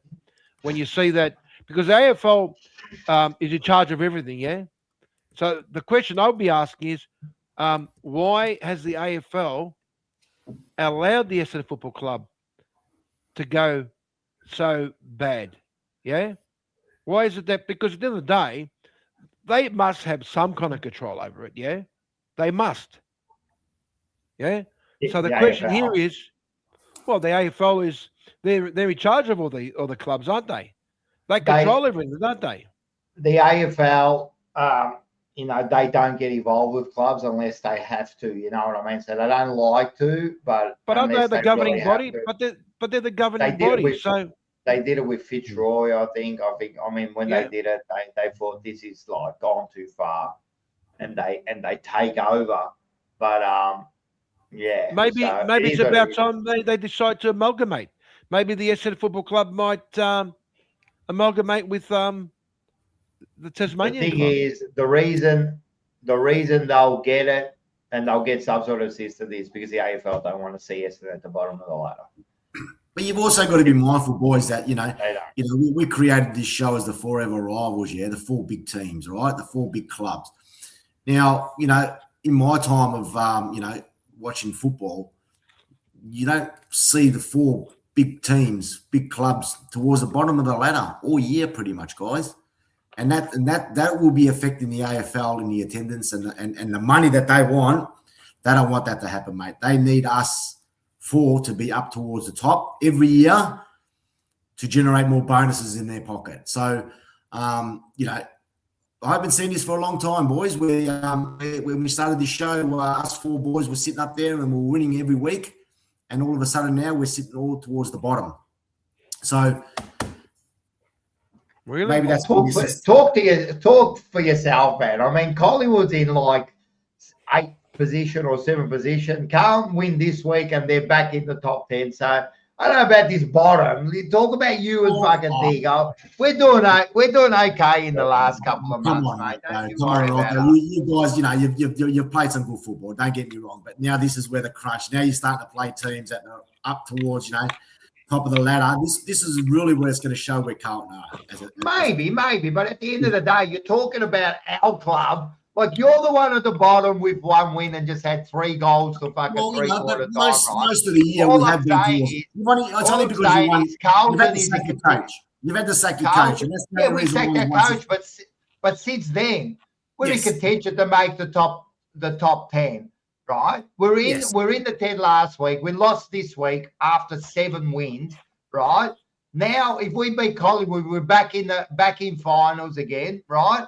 So don't go putting us in the same fucking mold as you guys. Nowhere near it. All right. Well, Yeah. I'm talking Nowhere fucking near it. majority of the year, mate. You're talking Come about on, bro. No. We've got fucking 5 weeks of No. football as opposed to 13 weeks that we've already played, mate. And, you've had the 5 weeks of football. We won 7 in a row, mate. It wasn't 5 weeks. You played Essendon. You played Richmond. We played Geelong. We played GWS over there, who have won the last fucking 2. We played Port Interstate. They've won some good games. We fucking bet the doggies. They were in the 8 at the time. What are you talking about? Yeah. Like, what are you talking about? Like, we won fucking some good games, bro. They just try to put ours on yours. Oh, who have you beaten? Like, who the fuck do you want us to beat? No, I don't think the AFL would be happy with Essendon being bottom, Richmond second last. Carlton may be scraping in top 10. We're talking about, mate, because they've introduced the finals, top 10 finals. If it wasn't for the top 10 finals, you guys would be like you were all for it, and now you're saying you were all for wild card, and now you're saying, oh, but it's only top 10. Fucking 12 weeks ago, you were all for it. Oh yeah, I thought you flip flop worse than the fucking umpires. I was going to give you some credit. Do not ever. I'm going to do a Will Smith here, right? Don't ever put the Carlton name in your mouth, mate. Worry about your own shit side, right? Don't ever try to bunch up Carlton and Essendon together. You're nowhere near our level. Nowhere near it. Nowhere near it, man. You haven't even got players, mate. You haven't even got players, man. They were looking at your players. You haven't even got a list. I just saw a thing on fucking on socials just before. They were going through a list. You got nobody. You're lucky that Caddy re-signed. I don't like it, I don't like it, I don't like it here. You wouldn't like it, nobody likes it here. That's your club, mate. That's your club, right? So don't try to compare your club. You guys are lucky. You're lucky that Caddy signed. What's lucky mean, mate? It's not what do you mean by lucky? He wants to stay at Essendon. You wouldn't have signed him. You're lucky because he's only doing this for his own contract, right? Because he's signed for 3 years because he knows then he's going to be a free agent and he's going to get millions somewhere else, right? That's the only reason he signed you. You're lucky. No one wants to stay at your club. You've got an ex-captain who's playing like a fucking banana, right? Who wanted to leave your club. That's your captain. You're lucky that Caddy wanted to stay there. You're fucking. Don't tell me you're not. Why in the fuck would anyone want to stay at Essendon? The next 3 years, he could possibly see 3 fucking wins. Maybe he knows the potential that's going to happen. Maybe he knows what potential from who? Well, from bottom to maybe making finals next year. Not to be just that level of 8th, 9th, 10th for the next 4 or 5 years, becoming quicksand sides. How? What do you mean, how? What do you mean, how? You're going to have Hurd back. I don't get it, how you think that you can make from the bottom four, where you're 90 points down at 3/4 time, right? Your percentage is at 60, right? You've got no fucking players. You're juniors. You've got seniors who want to leave. You haven't got a coach. And all of a sudden, you're going to go from that into finals. That's being realistic, is it, Mark? I'll tell you something about my side. Even we've got our list is 10 times your list, right? Even with that, we were talking about this last night. We're still 3 years away of potentially fighting for a top 6. Right? That's what I believe, because we still need another 5 or 6 like quality players. But this is why you're all delusional, mate. We could go from, what are you? You're just full of faith and hope for your life. I gotta move on, man. I can't do this, man. You just keep digging a bigger hole every fucking week, man. I'll support me Dons, mate. I'll keep supporting me Dons. Look at this. Your best player, he's right. Merritt, really, they're a disgrace. Your players are cooked, bro. They're cooked, every single one of them. What player have you got that's any good outside of Caddy? What player? What do you mean? Like as in potential or Yeah, now? no, not potential. What's a potential? I've got potential, Well, Mark. we've got potential That players. word there is the ugliest word in the dictionary. Potential. Everyone's got fucking potential. What good players have you got? Good, not potential. We've got a lot of good players, Rocco. Who? I believe, right? It's a team effort at the end of the day. It's not about individual players. But I believe at the end of the day, this is all above shoulders as well, mate. Because those players that are playing now, you look. Hold on a minute. It's all above our shoulders. 3 years ago, like not this year, not last year, but the year before that, halfway through the year, we'll sit top 4. Yeah. And right, and then from there onwards, obviously, last year there was a lot of injuries, which there's no real full excuses, but there was some major injury issues. And this year, for some particular reason, you can just see that some players don't want to be there.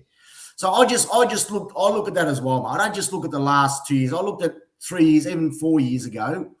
We were pretty much halfway through the year. It was a different world, man. 4 years ago was a different fucking world. 4 years ago, fucking Richmond were winning flags. I mean, we're looking at 2 years. The last, year and a half, obviously the wheels have faded dramatically at the club due to injuries and obviously, issues that have happened this year as well. So, those players were playing 2.5 years ago. They were playing, your Langfords and, your Caldwells, your Merritts, your Durham. They're all playing. So, it all comes down to sometimes it's not an individual, it's a team effort. If you've got confidence, belief, doesn't matter who you got in the field, Rocco. At the end of the day, if you've got all that, let's be serious, man. You want to compare who you got. I could keep saying, Who have you got? We've got a lot of players that potentially can.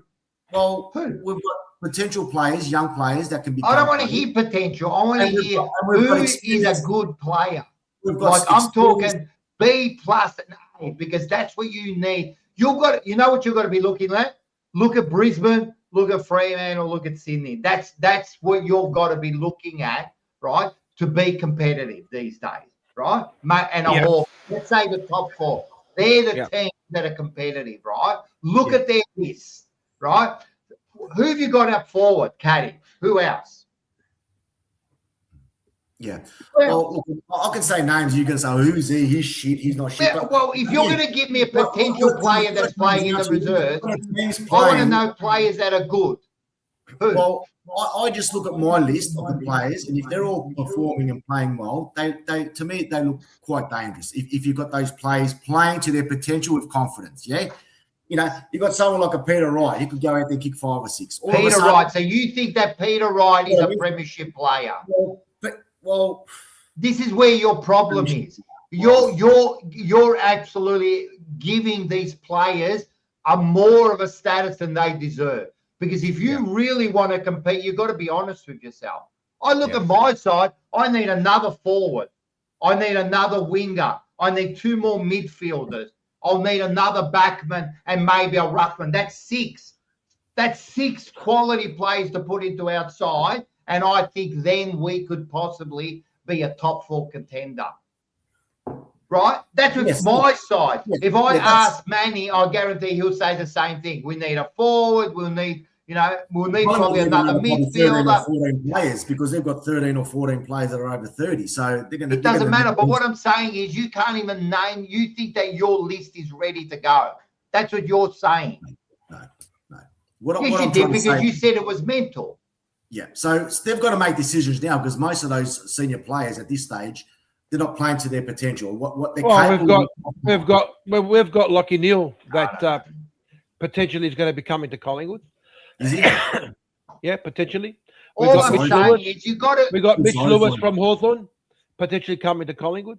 Anyway, we got to move on. We got Jed Walter potentially coming to Collingwood. So Jed Walter just signed to the Gold Coast for another fucking 4 years, man. Oh, did he? Don't start yourself. You're just adding players that are not even fucking. They've already re-signed. Oh, they have. That's right. You have. I apologise. Yeah. So you got Jed Walter. You got fucking Neale. You got all these players that are just going to come to your side. Lachie Neale's going to come to Collingwood. You got one of the King boys. One of the King boys are coming across as well to Collingwood. No. Look, I can't believe go. Look, the reality is, on a You're serious both note, fucked. Now you're fucked too, mate. You're naming players. All of a sudden, they're all going to come. You've got this massive salary cap. You've got draft picks to give away. Like, shut up, man. If you're lucky, you'll pick up an A grader this year. One A grader, if you're lucky. Right? Okay. What do you think you're going to get 2 or 3 A graders into your side just like that? Look, Rocco, you just don't know. You just don't No, know. you do know because to get those players, you need draft. You need money. You need them wanting. You need them to fit. You need them to satisfy the other club. You just don't. Oh, I'll take Jed Walters. What are you at a supermarket? Why not? What's wrong with that? You're another one now. I'm going to listen to you. I can't take Mark seriously anymore because he actually named Peter Wright. He named Peter Wright, for fuck's sakes, bro. 2 meter Peter. It's 2 meter. That's what you named as your potential. Anyway, let's move on because we've got a guest in there. And we'll bring him on while we talk about the other game. He's another fucking deluded bloke here. Nick Sacker. What's happening, boys? How are you, mate? I'm fucking fantastic. Yeah. You're very confident, man. Yeah. Very confident. No, you're not. You're a little bit worried there, man. You haven't been playing that well. Come on, man. You haven't been playing that well. Don't fucking start, man. You fucking fell in against fucking these two fucking dud teams. You just fell in against North Melbourne. Yeah, they're better than these fucking dud teams. Yeah. You should have lost that. I admit it. Hey, not should have. We could have, but anyway, we won. That's all that matters, man. But what about the other games we played well? Which other games, man? What? I mean, we played well against GWS, Interstate. They were shit, are they? They were shit. They were shit then. Their forms. Every team you've played in the last 4 weeks that you've won have been shit. Who have you beaten in the last 4 weeks? Melbourne. Who else have you beaten? Who else? We've beaten the shit teams. Yeah, everyone's below us. I'm not here to say that we're fucking world beaters. You said because you said, come on. Who have you beaten? Well, who have you beaten? We've beaten no one as well. But all right, then shut up. And you've got another one coming this week, mate. You've got another team coming this week as well. Which team, man? Well, whoever you're playing. You're saying that we're shit, Richmond is shit. You got another team you're playing this week as well. That's another win there. Exactly, it is. I'm penciling this win in from now, mate. The sugar hit's over, Rocco. The sugar hit doesn't last for 7 weeks, bro. Yeah, it was 7 weeks of smashing donuts and fucking sugary drinks, and it's same over with now. you. You've had a sugar hit since you won your fucking premiership. Rocco, listen, man. I'm not here to say that we're fucking world beaters, yeah? We are sitting at fucking, where are we, 9th or something like that.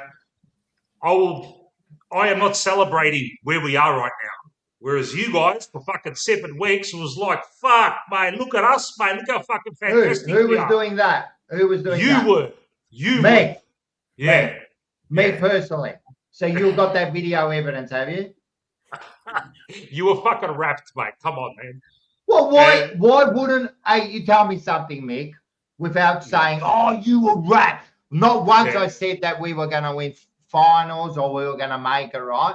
But you tell us something, Mick, right? I'll put you in that situation, right? You sack your coach 8 weeks in when you're 1-8, and then you start to win games and you start to see a game plan that you like, right? You start seeing players perform. You start seeing your leaders stand up. Would you be happy, or would you still be the miserable soul that you are now?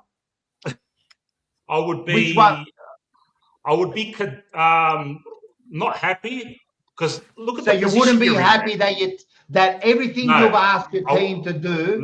Everything you've asked your team to do, right? That they are doing now. You wouldn't be happy about that. I wouldn't be happy because look, what would you be? My team belongs up at the top. We're not there at the moment, so I'm not happy. I asked you a scenario, Mick. Yes, don't be like a politician. Don't be like a politician now and avoid the question. I said if you're in this scenario, right? Not, oh, our team belongs at the top. Mate, you know better than anyone else. You've won fucking a flag a few years ago. Fucking you won one 10 years before that. Shut the fuck up, mate. Right? Now tell me something, right? I said if you're in this situation, right, and then you see this happening, right? I'm going to put it a different way. I'll see if your little brain can understand this, right? You are homeless, right? You're not earning any money. You're living on the street. Every time I walk past you, I throw coins at your head, right? Because you annoy me, right? Then you get a job. It's cleaning toilets. But now all of a sudden you're earning a little bit of money, and now you got a room to sleep in. And now you can see your life improving. What you're saying is, no, I'm not happy about that. No. No, Yeah, because maybe because in 6 months' time, we've got higher expectations. You might come back to living in the streets again. I know, but it starts somewhere, mate. No one said that we're fucking excited. What we said was I was happy in what we were changing. Yeah. Like I wanted Voss to go, and he goes, right? We start to win games, right? We start to play a game style I like. Our leaders are playing well. The young kids are playing well. What's not to be happy about? What's not to be happy about? Well, they're your expectations, Rocco. No, it's not. You're adding words in my mouth and you're trying to change the narrative of this discussion, right? I never said about when did I say expectations? When did I say it? All right. Okay. So what I said was I wouldn't be happy. Yeah. You wouldn't be happy with your team doing the right things. No. Be careful what you say because you're starting to look like a fool here. You wouldn't be happy seeing your team doing the right things. Because we'd be so far off where we want to be. Look, I'd be happier, but not fucking jumping up and fucking Who's rejoicing. jumping up? No one's ever jumped up. No one ever jumped up. Have you been watching our show? When once when we jumped up? I actually still were criticising after we were winning. Yeah, okay, fair enough. We love you, man. Right. Wait till we talk about this game coming up. Don't you worry about that, mate. But before we do, I'm going to keep you around because, well, it's a good time for this because you did just get over the line, you and Manny, over this shit side, right? And you shouldn't have won it. But anyway, you got over it because North didn't win. But it wasn't 89 to 85. Hey, talk about, look at this bloke. He's pumping the fucking air, mate. You just bet North Melbourne. He's punching the air. Man. I'm not happy about that.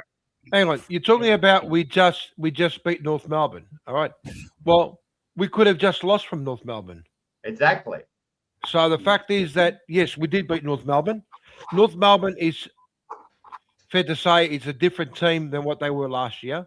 They have proven to be a better side this year. I think that some of the decisions that the umpires made may have played a role in the way the game ended up finishing. But you know what? You got to give credit where credit's due because we were down by almost 3 goals, even though we were up front by 3 goals. So a 6-goal turnaround. And then, you know, in the last 10 minutes, we showed a lot of guts, something that we hadn't shown. And correct me if I'm wrong there, Mick, but something that we hadn't shown, you know, in the last 6 weeks. And you know what? We stepped up.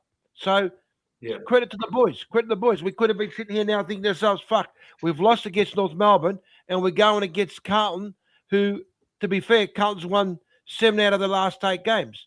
Now, you know, granted that, you know, we're probably going in there with a little bit more confidence than what Carlton is because, you know, Carlton did get undone, or not they didn't get hard done, but they got beaten quite convincingly against Hawthorn. But right now, the reality is you've got, you know, I'm not 100% happy with the way Collingwood's performing, but at least we got over the line. Now, you know, this is pretty much, I think, is going to show whether we are finals, you know, good enough for finals football or we're not. And I'm not going in this game. We'll talk about Carlton and Collingwood when it comes to it. We're just talking about Yeah. North at the moment, right? Because Yeah. you're jumping ahead here because we've got other games to cover. But you Yeah. talk about your game before you go on, and I hear the other Magpie scumbag over there. They've improved, but still only beaten bottom 8 sides, mate. Let's be serious. Yeah, look, I don't share your optimism there, Manny. It was another situation where we were up by like 3 goals up in the third quarter or something, and we just can't kill off teams, and it's fucking frustrating. Look, as far as I see it, it's going to be very, very hard for us to make top 6. So, in the season is pretty much over. Wild card round. Some certain people get excited about it, not me, man. I would only be content finishing 6th or above. In order for us to do that, we're going to win every game from now on. The form we're showing at the moment is nowhere near that. We cannot kill teams off, and it's been a narrative for the whole season. We've only been smashed twice. Every other game we've been in it, and it doesn't matter whether it's a team above us or below us. We play to the other team's standard, and it's just frustrating. We have to.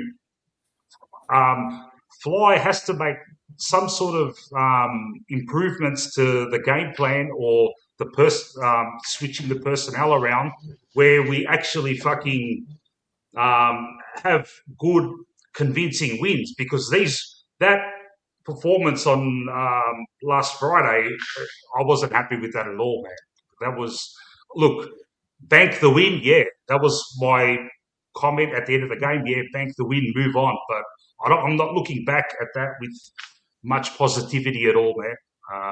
As I said, mate. And that's you made some good points there where you're struggling to kick a score, and so are we.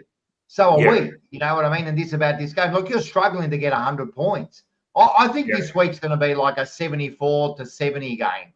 Like, we're struggling to kick 100 points, both of us. Like, really, your scoring power is not any better. And now this week without Lockie Schwartz there, it's going to be like, you know, you're missing someone. But we'll talk about that. But you're right. There's things. Before you go on, maybe this is one of your mates, Nick Koska. Love how the Blues fucking are cocky after wanting half their team and coaches sacked not long ago. Really? So, so when the team and the fucking coaches aren't performing, who doesn't want their players to be sacked? When our leaders aren't performing, who doesn't? But when they do turn it around, what you're saying is, what I'm understanding from you is, that's it. From that point onwards, I can never be happy if someone does something good then. So if I ask my leaders to step up and then they do, I don't get it. Well, and now what? That's what we wanted, wasn't it? We know they can perform. Now we want it. So at the time, when we were fucking 1-8 and we had the coach that shall not be named, right? Of course we want half our team not to be there. They're playing like fucking donkeys, right? But now they're performing. So it's not being cocky.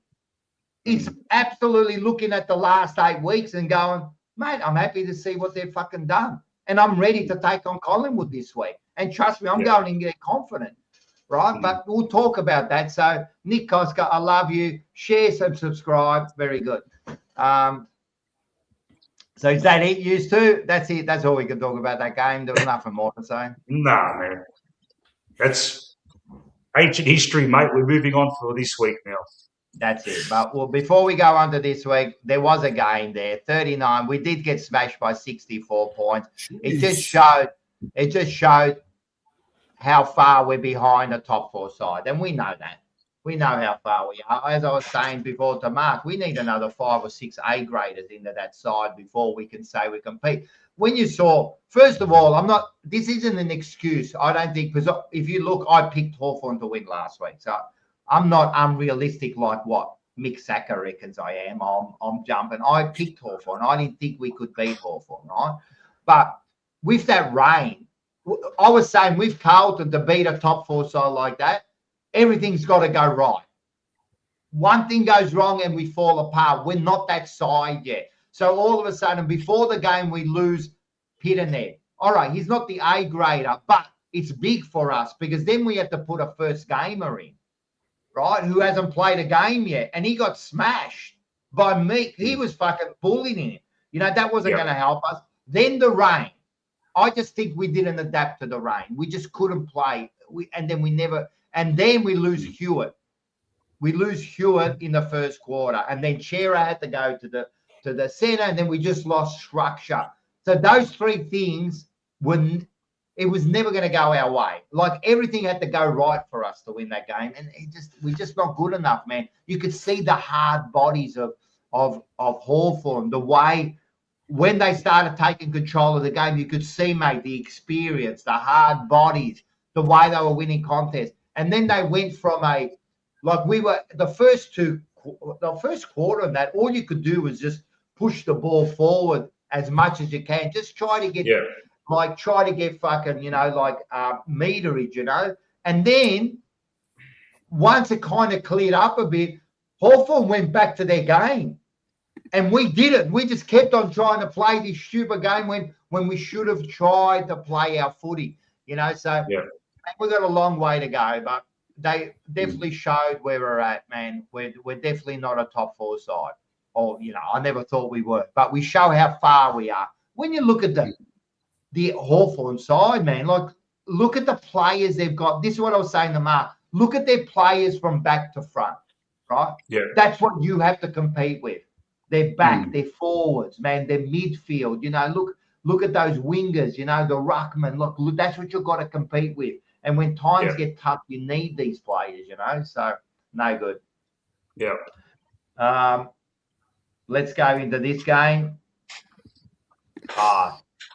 Here we go. I think it was a decent effort from Richmond. What do you reckon there, Liam? Well, I'd say that's a pretty generous statement.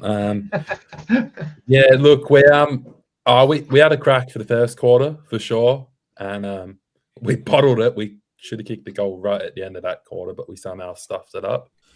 Anyway, before you go on, before I forget, rain is no excuse. See, I don't get people in the comments. I don't know what they're talking about. I actually said it wasn't going to make a difference. What I said, if you listen to me, was that we needed everything to go right. And when those things are compounded, it doesn't help a team like Carlton, right? I didn't make an excuse. You're making an excuse because I can't even read your fucking name. Bang. All right, cop that. Go, Liam. Sorry. Back to Richmond.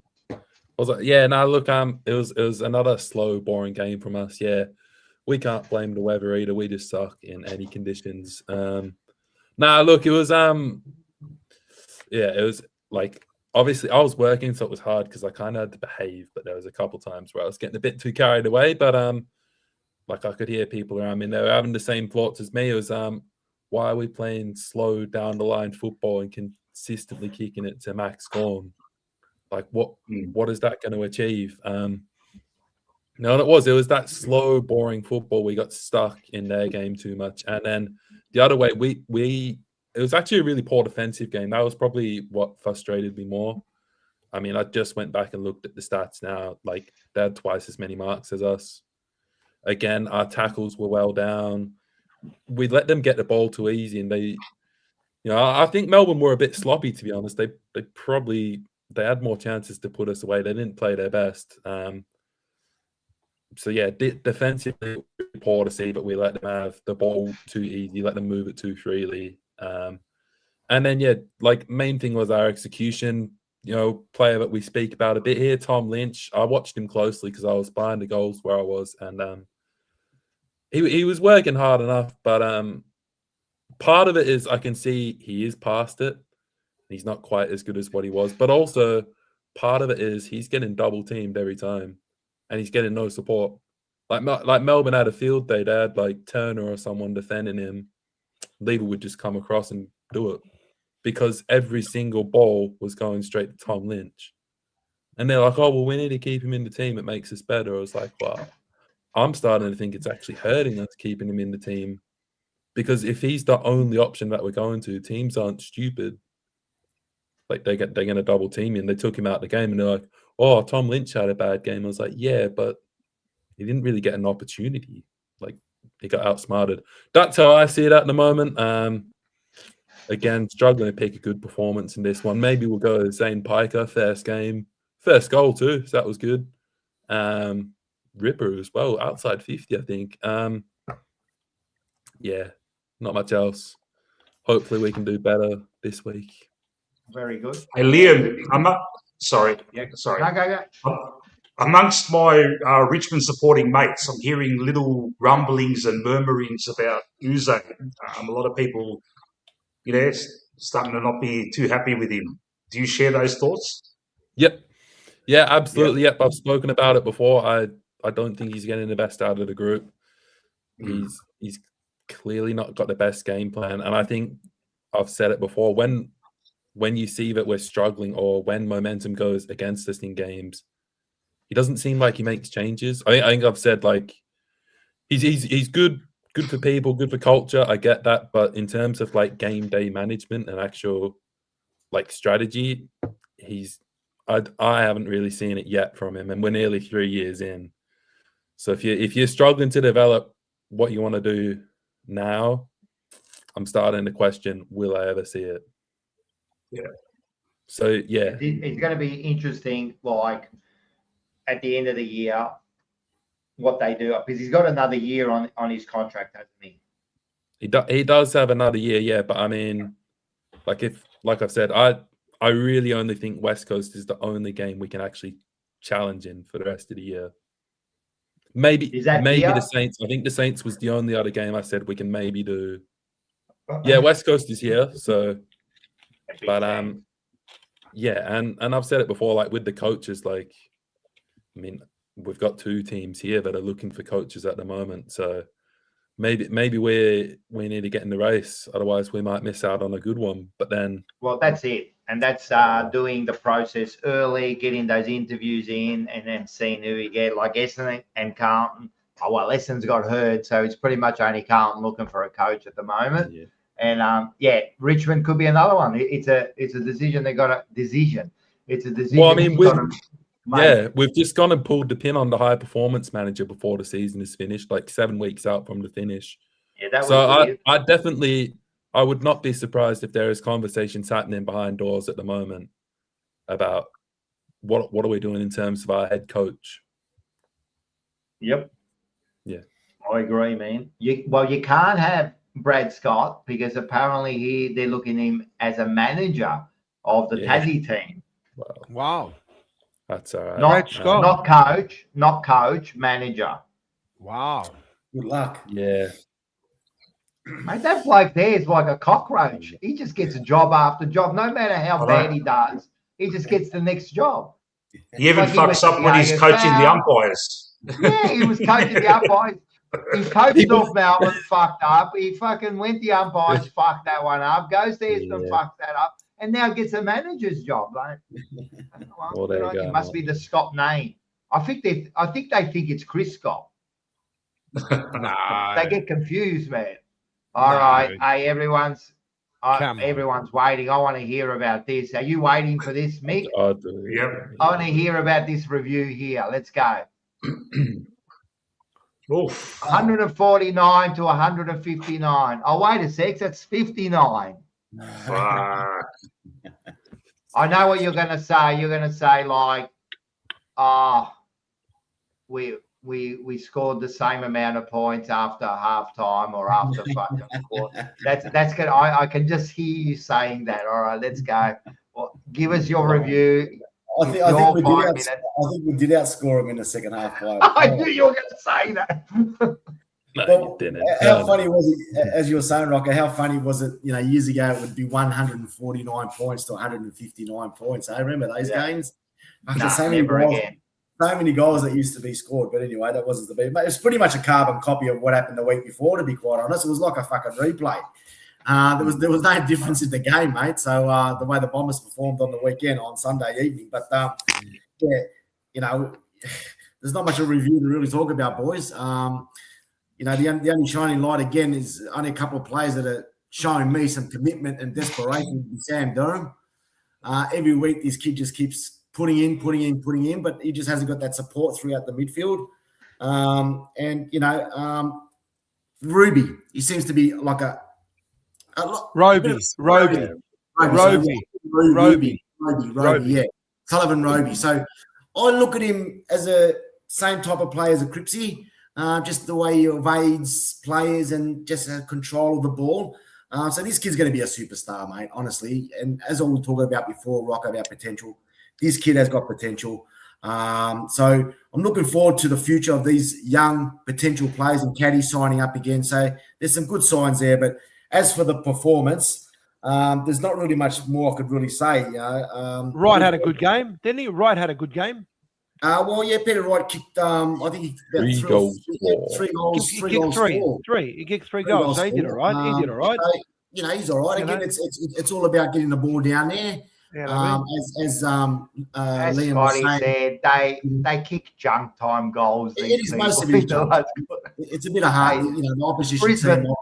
Brisbane stopped after Fagan. They didn't want to hurt themselves. Do stop against Essendon after probably quarter time, mate, to be quite honest. So the game's all over by quarter time. But like I said, this is what frustrates me a little bit is that, at this stage, we've got pretty much a full list of players. We haven't got that many injuries, to be quite honest. So we've got a full list of players.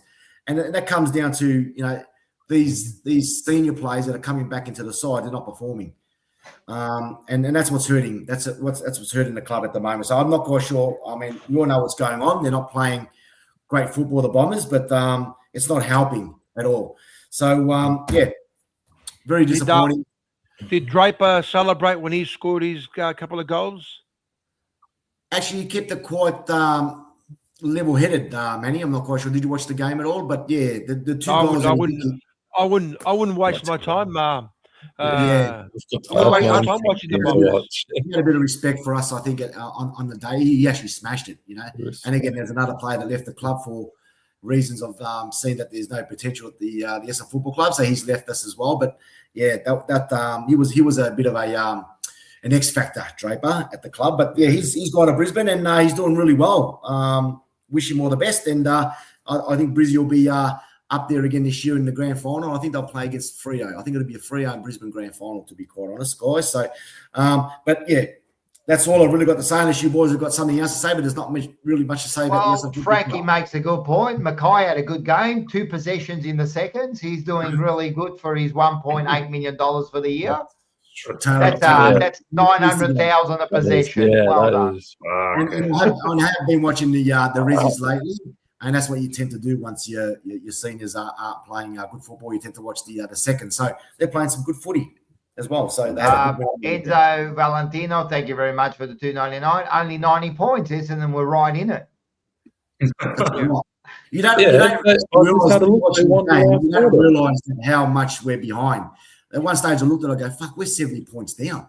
And all of a sudden, bang! Wasn't it 13 to 90 at halftime or something ridiculous like that? It was, yeah. It was, mate. You just look at it and go, "These guys, professional footballers or what?" You know what I mean? So certainly something wrong at the club. Certainly something. Now I know that maybe people want to watch the game again. I'm sure they want to watch it. So apparently, it's uploaded to Pornhub, gangbang section.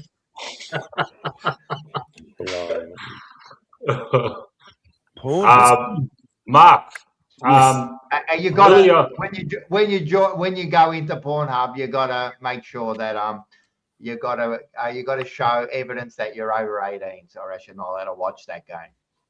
Right. Yeah. Okay. How do you know about that? Mick, what were you going to say? I was going to ask Mark, earlier in the season, you had a good win against Melbourne. Then you kind of almost backed it up the week later away to Gold Coast, and you would have been thinking, "Fuck, it's going to turn around." But it didn't turn around. You ended up playing us and Anzac Day, Pendles' big game. We absolutely fucking belted yous.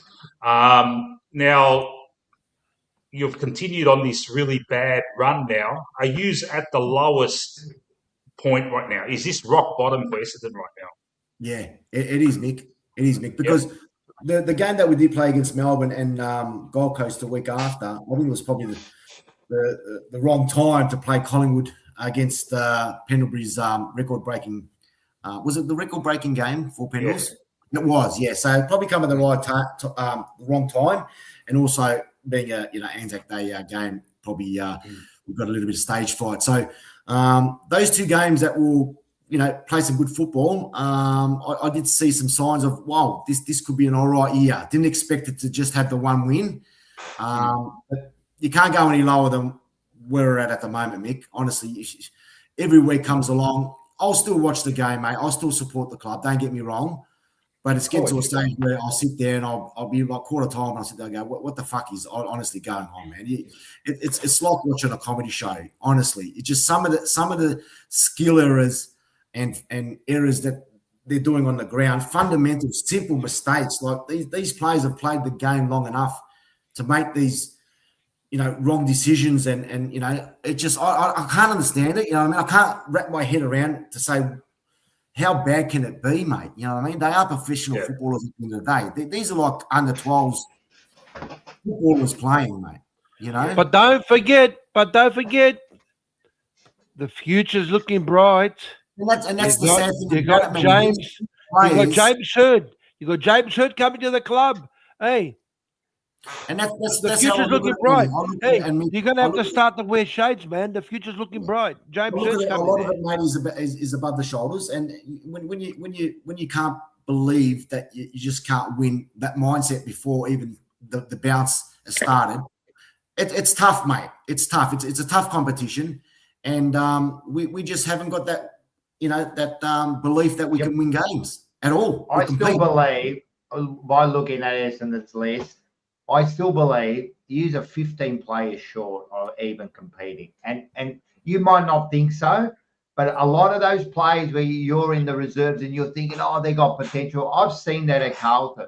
Oh, they got potential and they just can't make it through, man. You got to see it. And I'm sure Collingwood has seen it, man. These players, you look at them, they go, oh, yeah. But, man, I'm telling you, man, you're that far behind. I'll give you another.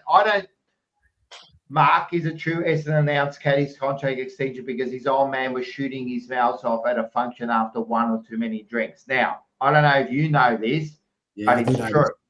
Yeah, I know somebody that knows somebody that knows somebody. I actually spoke to someone at work, right, where they play at the club where the old man is, and it's 100% true because he said to me, we knew 3 weeks ago. Yep. And he also mentioned something about Hurdy will be the coach, right? Correct. This is the problem with Essendon, right? They're making decisions like 3-4 weeks out without even doing a process. But second of all, when shit like this is getting out, man, it shows no unity in the club. Like, what is going on? That the old man could do that, so they've signed him and look, it's no big deal. They were probably going to announce it soon anyway, But the problem is you shouldn't be doing this shit, man. It just shows how much a disconnect there is in this club. There is. You're spot on. It's a shamble at the moment. And then that's what's going on, And it's proven, it's proven. It's proven to everything. We're at the bottom of the ladder. We've only won one game. So, we just got to go to that next level and wish us the best that we can kind of wish Mark the best. Hey, before we go on to the next thing, right, which I want to get onto it, just a quick. I want you to be quick with this, Mark, all right? Because there is a question here, right? I'm going to trade or delist. I'm going to put keep, trade, or delist, right? I'm going to give you the names and just tell me what you think straight up, right? Trade, keep, delist, or trade. They're the 3 options. Perkins. Keep, delist, or trade. Okay, go. Yeah, so you got Archie Perkins. I would keep for 12 more months. All right. Merritt. Zach Merritt. I would trade. Darcy Parish. You probably get still some value for him. I would trade. Guelphy delist. Gresham delist. Ridley would trade. Jones possibly trade, you might still get something for him. There you go. Very good. Very good. That was very Nice. honest. I like That's that. I pretty good. like that. That was good. Good question there. I like that. I like that kind That of was that guy Voidoid. He's a Collingwood supporter. His wife is an Essendon supporter, so he probably asked that question on behalf of his wife. Appreciate All it. right, so he's got the insight. Oh, that's a fucking household there. Essendon and Yeah. bloody Collingwood household. Yeah. Jeez. Yeah. Right. Well done. No, that was a good question. All right, let's go. This is Manny's time to shine. Go, Manny. All right, welcome back to Forever Ladder. This round 18.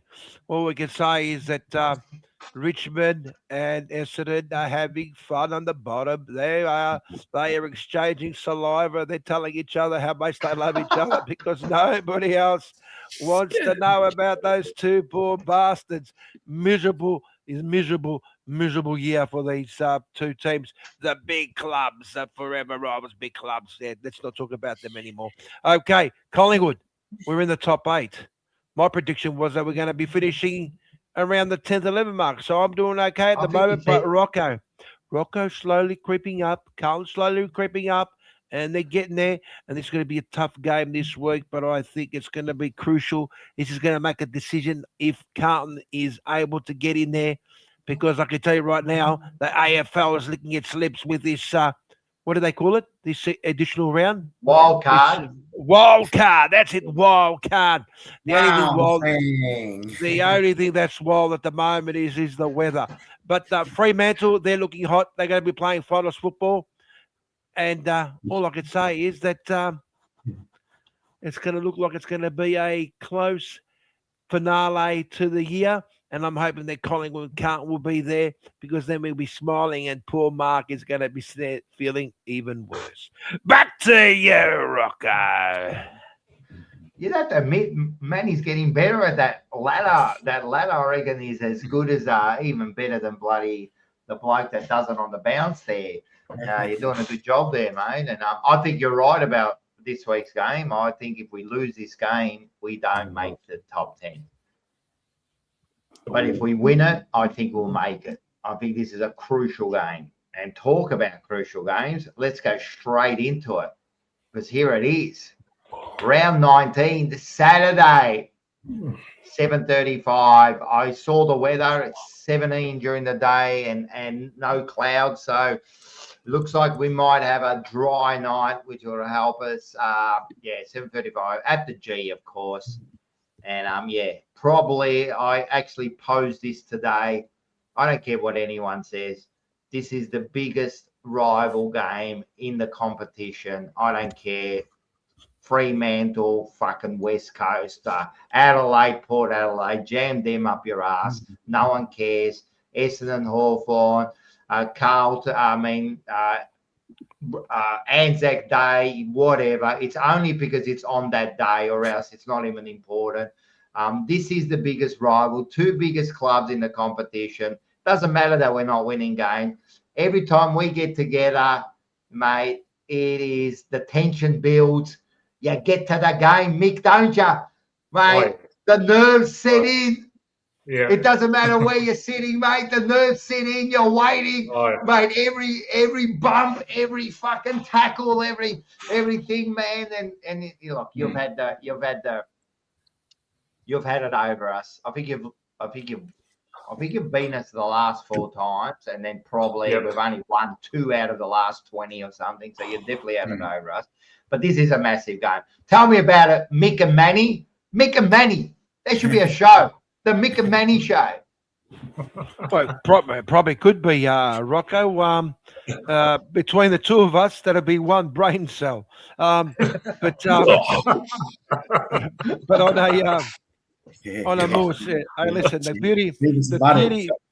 beauty of us Collingwood supporters is that we have what you call sense of humour. Yeah. And we can laugh, at our jokes, and we can. There you go. And He's got good sense of humour. I got teeth and a job. Good stuff. That's right. Man. That's right. And very, very happy for you, sir, that you got a job and you got your teeth. Now, look, it's going to be a big game. I potentially reckon we'll be looking at easily 80 to 85,000. Yeah, maybe even more. It's going to be a big game, important game. It's at the moment both teams, as you said, they've been doing well. Carlton has, proven, 7 out of 7. They did beat the Geelong, they did beat GWS, and they did beat Port Adelaide out there. Because Port Adelaide can be hot and cold, yeah? When they're good, they're good. When they're shit, they're shit. But you're only as good as allowing your opponent. So it's going to be a good game. It's going to be a close game.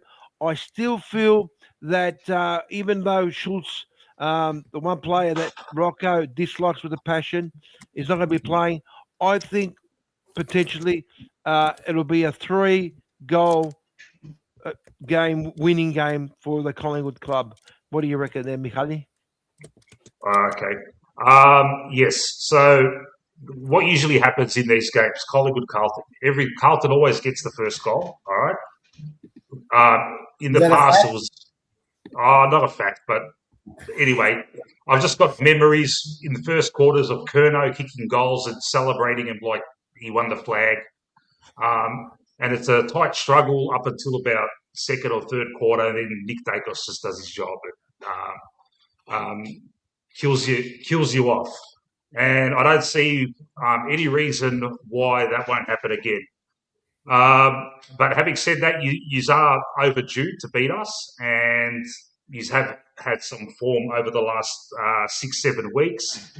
I am going into this game very confident, but will not be surprised if we lose it because, as I said earlier, we play to the level of other teams, which, as a Collingwood supporter, is very frustrating. We might be up by 17 points at, say, early in the last, and Fly will put up the defensive Presti sign, and before you know it, it's fucking neck and neck again, and we're all fucking shitting ourselves. So that's the plight of a Collingwood supporter at the moment. A lot of Collingwood supporters don't ask the hard question of Fly. Everyone thinks, oh, he won the flag and he took us to 2 prelims. How fucking fantastic is he? Well, look where we are now, and we're fucking 9th or whatever. We should be higher because there's a whole handful of games this year that were very winnable, and we were in winning positions and we fucking shit the bed. And that's got to be on the coach because we seem to go through this defensive mode too early in games, and really it can really piss you off.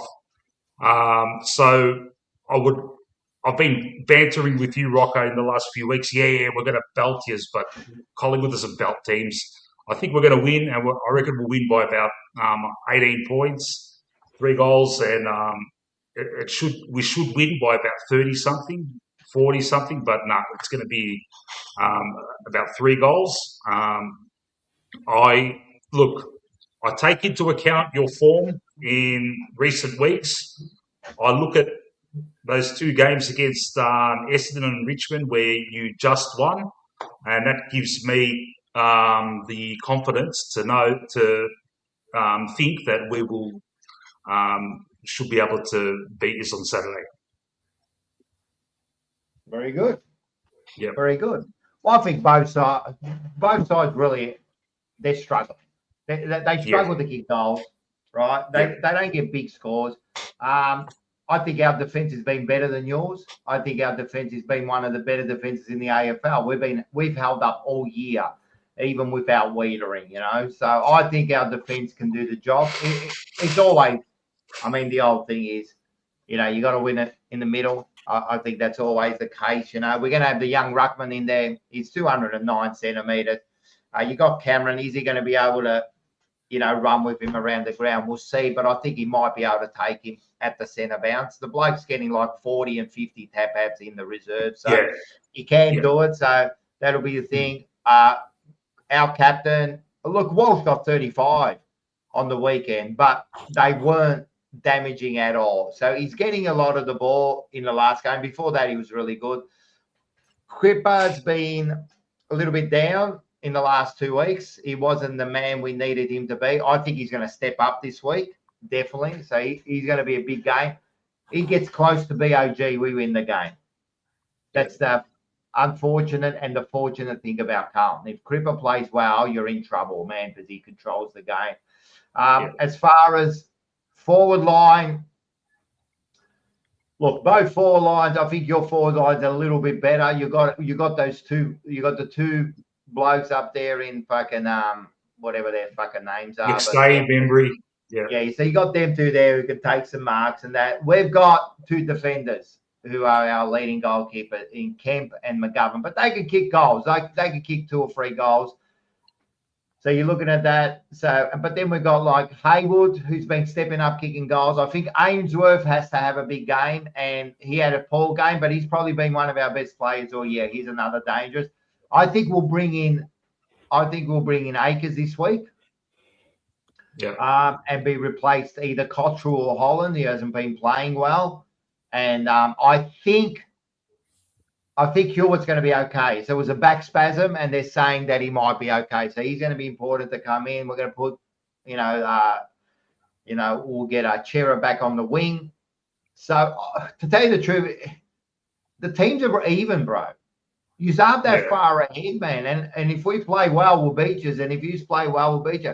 But you've got one person. You've got Dacos. Yeah. It's Mr. Dacos. Dacos is your man, and he damages us every single time. Dacos fucking takes the game away from us, Mr. Dacos to you, Rocco. Mr. Dacos. Like I said in my little clip, I'm sure Peter Dacos kisses him on the lips before he plays his game and says, "Have a good game, Nick." And I'm sure that the two brothers give each other a nice big hug before they go to bed and tuck each other in at night. But the question is all week, what are we going to do about Dacos? Who are we going to put on Dacos? You know what I mean? But who are you going to put on Dacos? I don't think we've got anyone to put on Dacos. We might have a Hewitt, but Hewitt can't keep up with him. What we've got to do is there's got to be a rotation on Dacos and just try.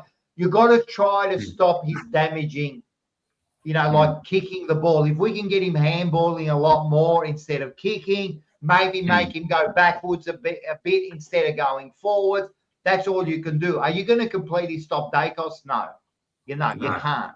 But we can't worry. You can't worry too much. We still got to worry about our game. But in saying that, he's been the best player all year. Yeah. He's only been tagged out of the game once this year, and that was against Geelong. Teams have tried. He runs them off the park. The only thing I'll say to that, Rocco, is I'm really pissed off in a way, because like, can someone else step up in our team? And like last week, his brother probably got the 3 votes, but week upon week, it's Nick. What about the Gooey? The Goey, he's been up there as well. Goey. But with Nick, it's like he's always the best player. Remember? Yeah. Nick, can I ask you a question, Mick? And it's a serious question, and I might have mentioned this a couple of times before. But without Dacos, just an example, if Dacos was, say, injured for, say, 8 to 10 weeks in the season. We'd struggle. So, he's an absolute gun. And I look at very similar also to Carlton as well, without Cripps, performing and playing to his best ability. I don't think Carlton have got somebody else that can really step up. And, it's a beauty to have a player that can win a game, that you can rely on to win games. Very similar to like a James Hird. You just take the game on and win the game for you. But these days, if you haven't got 1 or 2 other players that can step up to that level, all you need is an injury, and you guys will be back in the pack again. So, that's why I don't share the this kind of optimism that's been going around with the local Collingwood supporters. Like, Dacos does a hammy or something, mate. We've got no one to really step up and do the job that he does. And it's not only the possessions he gets. Like, you'll see his stats at the end of the game, 40, 35 posies and a couple of goals. But it's the moments too, and usually at the end as well. It's like it's him. he's the one that's fucking Yeah. inspires us to get the win. Yeah. Yeah, his He did it decision again making, this his hard running that I watched last week, mate. Yeah. Some of his performances in the last quarter, if it wasn't for him, mate, just putting that extra mile and that extra run, I reckon North would have pinned yous. But if it wasn't for Dacos, mate, good on him. You know, North and it's not. You say you reckon North would have pinged it, got us. I'm telling you, they would have got us straight out without Dacos. Yeah, I'll Dacos tell you straight out. Yeah. Dacos has saved you many, many times. And as you said, it's good. But then while he's there, what are you going to do? What are you going to do? He does what he does. Yeah. And normally, That's right. he did it again last week, man. He took the game on. His run off half back, breaking the lines was what won you the game, you know. And then he'll also kick you a goal that's from 50 when you need it, you know what I mean, or one out of the pack, you know. So he's hard man to stop. He knows how to get out. He knows where to position himself. Listen, I hate all the day costers, you know what I mean. But at the end of the day, they can play footy, and that's the thing, man. They're fucking good footballers. So what are we gonna do? That's going to be an issue. I'm keen to see what Josh Fraser does about this. It's going to have to be more than one player. It has to be like a team thing to get around him. You know what I mean? And as I said, I don't think you can stop him. But what you can do is you just diminish his like, you know, how much he has an impact on that game. You know what I mean? And that's all you can do. If you can diminish it by 20-30%, I reckon that's enough to win the game. But if he's at 100%, he's going to take the game away from you. But as I said, man, like I think we've both got good players in that side that can take the game away. You know, we've got Cripper, you know, we've got like Walsh to take away. Chera's had an amazing 2 or 3 weeks. He's been like one of our best players. So he's another one. Jagger Smith, he's been good, man. He's been good all year, man. He hasn't been like he's no Dacos, but he's been good. In this 7-week period where you were winning, who's been the biggest improver out of Jagger's been squad? one. Yeah. Jagger's been one. So he's been one that's kind of like lifted soon as Josh Fraser's take over because he started playing him in the right position, right? And we were playing him off half back, on the wing, man, like all over the place, you know. He's improved. People like Billy Wilson off the back line has really improved, breaking lines for us. I mean, Harry Dean has been unbelievable for us. He's what a player he's going to be. But we've got to be future captain for sure. Yeah, I think so.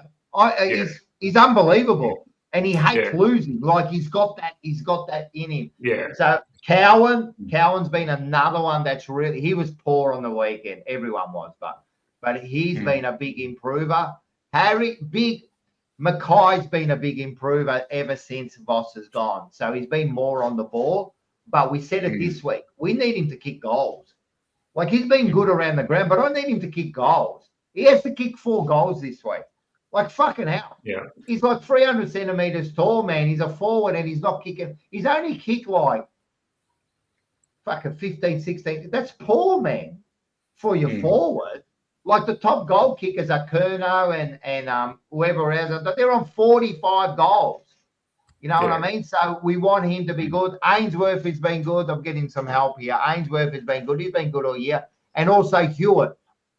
Ever since he got dropped, right? Then they brought him back. How do you drop him?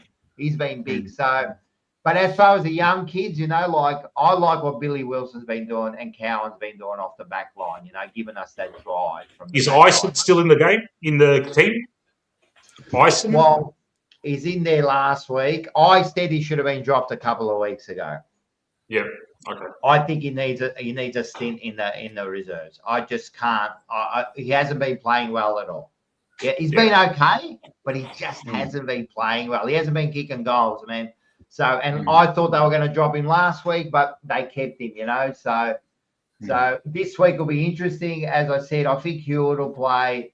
I think if anything, maybe bring in an Akers. I think we need that experience on the wing, and then Ison. But the problem is, who do we bring in? Like the people in the reserves aren't doing that great. So what do? If you're not doing that great, do you risk bringing one of them in, give them a chance, Like we got Moya. I don't know. I reckon Moya's going to be a waste of talent for us. He's just going to be one of those players that you've got him. You know, those players that look like they can be anything, and every time they just, I don't know. Pittened is still out, so he's going to be out to around 20. Wiedering's going to be out. I reckon Wiedering won't come back this year. So the injury is worse than what they've been saying. He's a loss to us. Who's your other tall defender apart from Harry Dean? So but they've been using Dirksen, the Gherkin back there. So he's he's doing a good job, but he is what he is. So that's we're going to have Dean. So it's a very, very young back line. And then you got Haynes, who's 300 years old. But he's not a stay-home. He's more of an intercept defender. So, but he's been doing good for us. But, yes, and it's going to be this is the problem. Out of your two bigs, we're going to have Dean, who I think can hold one of yours. We've got Dirksen, young, you know what I mean? I mean, losing Lockie for you guys is a big loss for you. I think that's helped us a lot because he's someone who pops up and kicks 2 or 3 goals and, you know, you also lost fucking Jamie Elliott, you know, like 4, 5, 6 weeks ago. That's a huge loss for you. So it's going to be interesting. But I still think I think we'll win by 13 points. I think it's going to be a close game. It's going to be something like 73-60 or 60-80, something really like low scoring. I still think we can do it, but it's going to be interesting. You're gonna sneak into the game? I'm going to be level 4 from the top of my roof. I'll just leave it at that. Right. Win, lose, or draw. I just really hope, boys. It's going to be, man. I just hope it's going to be a classic game, you know, this week, boys. Honestly, I do. I think it will. I want it to be, a real, you know, rivalry game. And please, for you guys, your supporters' sake, please, umpires, don't get involved. Let the game go. That I can't promise you, Mark. I can't promise you that the umpires are not going to get involved. Don't make any stupid decisions. Don't talk about something after the game that we don't need to talk about. Let them fight it out. And hopefully it's a good game, boys. It's going to be, I reckon it's going to be on. It's going to be on from the start. Hopefully it can be on through the whole game. I reckon it's going to be on Mick, man. Mick and Manny, I don't think it's going to be as easy as people think. I think it's going to be a tough game, man. Yeah. Wouldn't it be great just to have a high-scoring, really tough, neck-and-neck, high-quality game, which is not going to happen? I can't see it. What you're trying to say, like 110 to 114 or something. Imagine that. It's just not going to happen, mate. Imagine 15, 16 goals each, you know. Wouldn't that be fucking sick? Like goal after goal, man. Fucking fun. I hope they do it, man. I'm telling you, like, we got smashed last week, but I always say it's about what you do the week after because Fremantle got smashed 2 weeks ago, really. You know what I mean? They've come back hard, you know what I mean? Teams do it. If we get smashed this week, there you go. But if we come back and win, we you know, you're back on track. It's all about what they do. Like, as I said, Cripper, Mackay, they were poor this week. And I put them up because every week we got under the spotlight for this week, you know, and they were the 2 players I put under the spotlight this week. I need them to stand up this week, right? I need Mackay to stand up, kick 4 goals. I need Cripper to be his tough self in the middle, fucking impose himself in the thing. If we can do that, we win it. But if we don't, unfortunately, we lose the game. But so that's it. That's a good review. That's the best review of the year, I reckon. Yep, I agree. Are you going to stay on, Mick, or do you want to go? What do you want to do? Up to you. Like, I'm happy to stay. Because, you know, if you've got nowhere to go, you can stay and we can review the other games all together. Yep. But you've got to agree to come on my show tomorrow night. 100%. I already said I would. What time's it on? I start at 8:45. All right, perfect.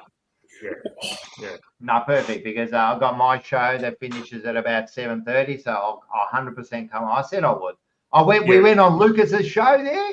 Yeah. The other night. Lucas a gun, man. If you got nothing to do, hey, if you want some entertainment, watch Lucas do his watch along with Geelong. He's very entertaining, man. And if you're lucky, he won't have a top on. Yeah. Oh man. Okay. Very, very good. All right, let's go. What do we got here? No, that was already done. Sorry. We're going to go into, what was the next game? Oh, this one. Richmond Hawthorn. Layout. This is at the MCG on Sunday, 1:10 p.m. Yeah. You should get about 15,000 people there. You'd hope so. Maybe. What's the weather looking like? Can I just say one more thing before you go on to that, right? One more thing, right? Two more things. First of all, Scotty, you're right. The Geelong zone. Get onto the Geelong zone. Lucas is a fucking star, man. He's such a good bloke. But they said to the Hawthorn Carlton game there was 70,000 people there. That is a lie. You're lying to everyone. That is a disgrace, man. I don't know where you're getting these totals from, right? There were less than 50,000 people there. You could see it on TV, and the people that were you were there, weren't you? Wasn't it a sellout? There wasn't 70,000. When I saw it come up, I was very 70,000 surprised. people they put up on the board. Are you joking? They're lying. They are lying. Why do they do this, man? It's a joke. Disgraceful 70,000. That is a myth. Anyway, back to your there you go. You can have a look at it again. He looks like a happy man. Who's this bloke here? Taj Houghton. Oh, that's nice. He looks like a nice young man. It's a decent surname. He's a nice young man. Yeah, I know, because he goes like bagging out our players' names. That's right. Yeah. Well, at least they're not called Girl, and you got a coach who's Uze, doesn't even make sense. And you got another player named Girl. He hasn't got no vowels in his fucking name, and then you got that other one. Loston. Laylaw. No one knows how to pronounce it. Like Lola. It's Laylaw. Come on, mate. If you grew up in Thomastown, it's Laylaw. Thank you very much, Vicky boy. I love that. If you grew up in Tomo and Reservoir, it's Laylaw. Sorry. Mate, is this Northlands again? Like, it's Northlands. I was actually thinking we need to get a counter up on screen now. A decision counter for how many times we say that in the night. Yeah, all right. How many times have I said decision? Yeah, decision. Yeah. No, look, all right. Well, we'll start with Lawler. That is his name. Not that hard. Well, not for normal people at least. He's a test. He might be able to come back into the team, so that's good. Jaden Short's potentially be coming back in, which is always good. Add a bit of experience. Ben Miller down back is probably our big out. It's good to see a few other Richmond fans agreeing with me and moving Bolter back to the back line, which would be nice. I think he fills that hole. He had a couple good weeks where he was good in the ruck and the forward, but I've always thought he's better down back, so that's where he should go. There's not too much I can say, really, guys. It's going to be another pretty tough day. I feel like Hawthorn's the kind of team that if they want to, they can smash us. They really can. They could go out and beat us by 100 points if they want. However, I think it's all going to come down to us. Again, it's just those effort-based things. The thing that was frustrating last week was defensively, we gave way too much space. If we do that against Hawthorn, they will beat us by 100 points because they're a far better ball movement team in Melbourne. So I think for us, it's just going to be structuring up, making sure we play defensive. But also, I want us to go out and have a crack. Like I said, I know it's going to be hard for us to get a win for the rest of the season, but I don't want us to be like, oh, look, it is what it is. Let's pack it in. No, I don't want to see that attitude. We need to go out, get a crack, go harder, maybe even getting a scrap or something. Just show a bit of fight, show that we want to do something. And like I said, those young guys that we're talking about, like Piker, Houghton on the screen, stuff like that. You've got opportunities to play in the team. Show us what you're worth while some stars are out. That's all I can ask for. But yeah, it's going to be another tough afternoon, but we never know. And I was going to say it when the ladder came up, but at least Richmond is still statistically possible to make 10th spot. Oh, We would need a lot to go right. We need Doesn't matter. St Kilda, Giants, Carlton, North Melbourne to lose every game. We need to win every game. And we need some good percentage as well. But it is still possible. So that's all. That's it, How mate. many games But to not go Essendon, there, Essendon Liam? not possible. Liam, how many games to go? 6. 6. Right. So 6 there's 4 to 6. 24. Plus 8, Yeah. 32. Yeah. So Oh, all tell those us- teams have got to stay there. Yeah. All those Don't teams get have on got me to with So maths, you mate. need, you I'm all over need my St math. Kilda, GWS, Carlton, and North Melbourne to lose every game, Yeah. Yeah. and That's you right. win every game. Yeah. So this will Have be you this will seen- be your last chance. Have, This will be have your you last seen chance. have you seen the movie The Castle? I have, yeah. Tell him he's I love it. dreaming. Yeah, it's my favourite, mate. I love it. Good movie. There you Love go. that. That's good. All right, that's pretty good. You We start- got He's starting So we to. Mark and sorry there, Rocco. Mark No. and Liam are starting to. They sound like twins. Yeah. that if let me tell I you was something. just trying to showcase my math If, skills. yeah, if I I've know. got Now, multiple sides. as you know? Rocco says, if his grandmother had balls, it'd be her Yeah, grandfather. alright, yeah. Yeah. Erased And as that. I Yeah, say, yeah. Well, if my grandmother had wheels, she'd be a bike. All right. Just keep doing what you're doing, Liam, mate. Don't worry about the rest, mate. Keep having faith in those Tigers, oh buddy. yeah, just keep having blind faith. That gets Keep you the fucking faith. miles straight away. Keep the Just faith. keep just dreaming. Yeah, just You have watch faith. Sit in your house and do nothing. Don't worry, mate. What goes around comes around, Liam, mate. You'll be right, buddy. We'll be sitting here one day, mate, both of us doing a song and dance together, bud. The You'll be right. problem is Sunday. I'll be dead by then, so I won't be here to fucking enjoy No. your glory. You'll still be around, Rocco. You'll still be around, mate. Big deal. We've got a suburb in Perth called, is that Innaloo? You know, Lou. Yeah, Innaloo. That's the Wow, suburb. Innaloo. Imagine living in Innaloo. That's Yeah, shit. Innaloo, mate. Yeah. Is it a G long way? The G-O-G-G-O. What about here? What do we got here? Rocco, how do you pronounce a suburb? Cockburn. Is that how you Yeah. pronounce it? It is. It's Cockburn. Nah, it's Coburn, but it's Cockburn. Is it? Yeah, I laugh at Oh, it every time. I still laugh at Is it. I think it's hilarious. Yeah. Uh, No, it is pronounced Coburn, but it is. but it's spelt like that, is it? Cockburn. Yeah, it's Cockburn. That's what it is. But it's Coburn. Yeah, Well, that's stupid language you've got, man. exactly. Yeah. Well, the Don't- last thing you don't go need is down your last thing you need is your cock to burn, but that's what it's called, cock That's burn. what I mean, mate. See, I this is always what wonder I'm how the name Bangkok come about. Like, how did that come about? about. That's worse. What about that? I didn't know, but apparently years ago there was a company that produced cider, CIDER, Don't do it. No. and the name of the company. Sorry, know what Liam, you're you gonna have to do. block your ears, mate. But apparently the company's name was Dickens. Yeah, Yeah. Dickens cider. Dickens cider. There you Go and go. watch the. We've actually put that on our Monday night banter. We got the commercial Oh. of Dickens cider.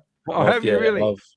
What about I've got a video for anyone you wants to guys. have a laugh? You can watch it on our one, but you go and there's the New Zealand commercial about getting your deck painted.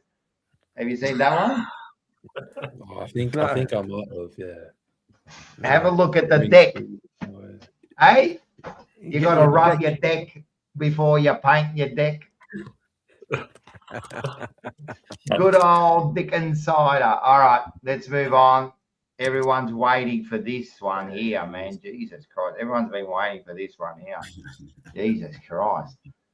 Essendon versus GW, and GWS had just got into form all of a sudden. Now they're beating sides too. Jesus Christ. Jeez, All right.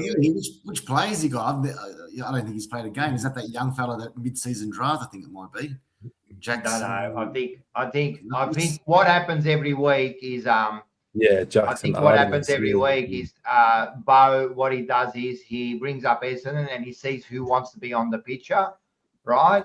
And then the answer come back like this. I don't like it, I don't like it, I don't like it here. You wouldn't like it, nobody likes it here. Nobody likes it here.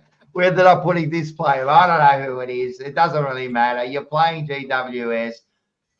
You're playing them at Marvel, 4:40. You're getting all the late Sunday notes, aren't you? They're the good games, mate. They're the good games. Late Sunday afternoon, doesn't wreck your weekend or nothing, mate. You know what I mean? Just back to work the next day. So I don't mind the 4:40 games, to be quite honest, boys. There'll be about 30 people there, man. You reckon? Well, you've got no Me choice. too. I guarantee if there's more than 10,000, if there's more than, I'm going to say 15,000 people, I'll be shocked. Oh, Yeah. Rocco, you don't want to make a bet on that because I reckon Mark's going to take you on that bet. I will take you It on that. can't bet, be Rocco. more than 15,000. No Yeah, I one think turns it'll up be for GWS, and Essendon haven't been turning up. Correct. It's No, a spot on. Sunday night. Go. Sunday night's half price, mate. So I think you might get the supporters out there. Are they playing at the Western Oval? Where are they You playing? said it like it was a good thing, half price. You know what, boys? I know this might sound silly, but I'm really, really looking forward to this week's game. I really am. You know what I mean? Oh, wow. I don't know. Look, if we're going to get another win, if we're going to get one more win by the end of the year, this has got to be the game. This has got to be the game. You It feel has it to in your be- bones. It's in. I feel it a little bit, Manny. For some reason, I don't know what it is. It's just something about it being at home, and unfortunately, it's against an interstate side in GWS where there will be no supporters there. But I've just got this funny feeling about this week, boys. I've just got, relevant if we win or lose, but I just think we just need to go out there and perform a lot better than what we've been performing the last 2 weeks, and I think we'll do it this week. This has to be the week, and like Liam was saying, just some effort, determination, grit. Have some spirit and commitment. So let's give it a go this week, Bombers. If we put up a performance like we did last week against Brisbane, I'm going to be honest with you, boys. I'm not going to watch another Essendon game this year. Now, it's regardless if we win or lose, but it's how we lose. If we do not play the way we need to play this week against GWS at Marvel at 4:40, I will not be watching a game till next year. So The chat's Well- getting a bit worried about you, mate. Like they reckon you've gone crazy, and now they're starting to get concerned, mate. I have Starting to to get mate. concerned. This has to be our second win for the year, and I think it's going to come at the right time. So we need to make a stance, and making that stance, I think we're going to win by 38 points this week, boys. Fucking hell, mate. Jesus Christ. Hey, Just Hey, say Rocco, it. I reckon you need to give. I reckon you need to give Mark that. Give Mark that spud. Give Mark that spud, and he can put it on his shoulder.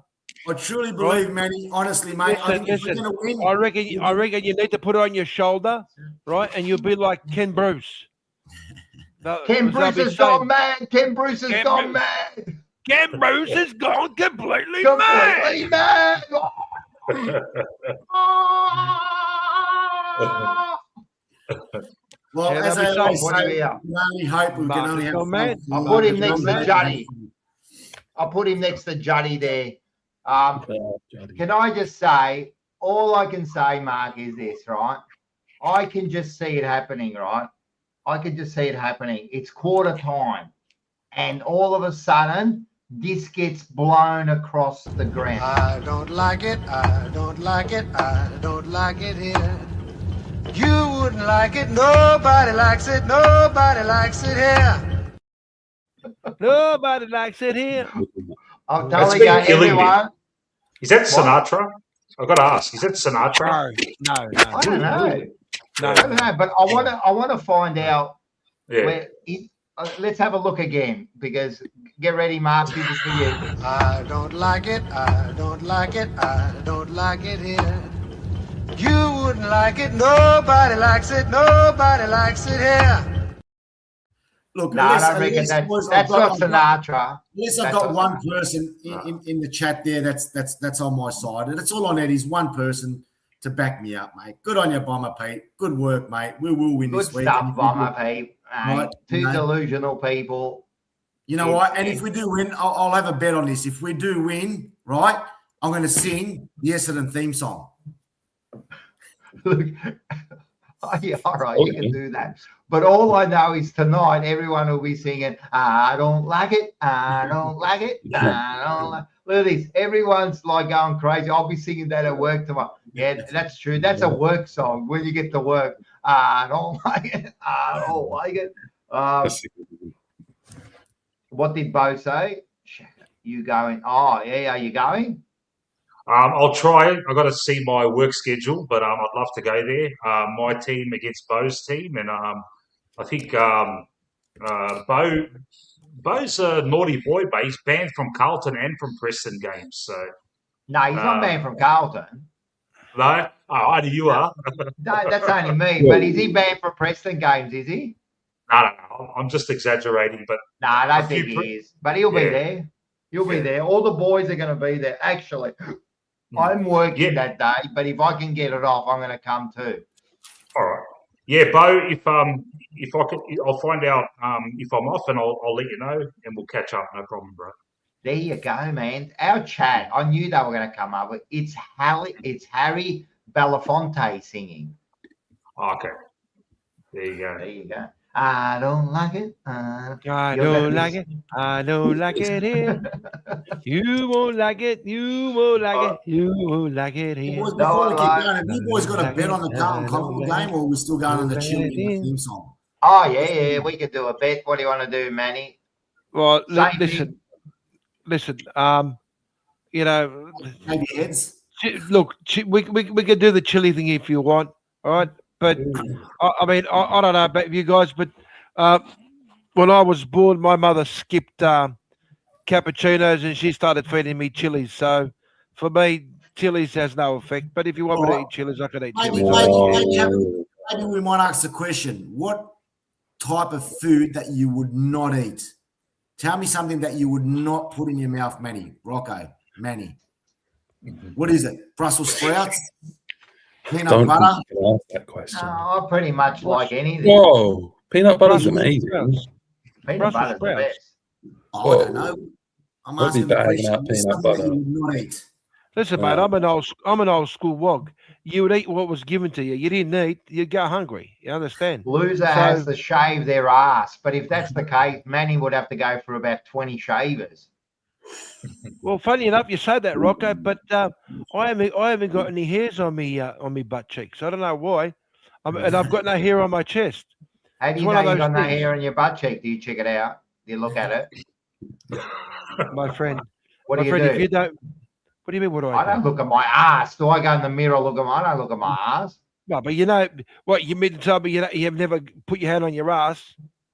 I don't go feeling for hairs. No, but when you dry yourself, you know if you got hair or not. Come on, Rocco. I don't know. Come on. Right. Come on. Yeah, I hate lasagna. I'll eat 2 plates of lasagna. Yeah. Actually, yeah, that can you be know my what? punishment. What do you want to do, Manny? We'll work it out. What do you want to do? Well, look, Rocco.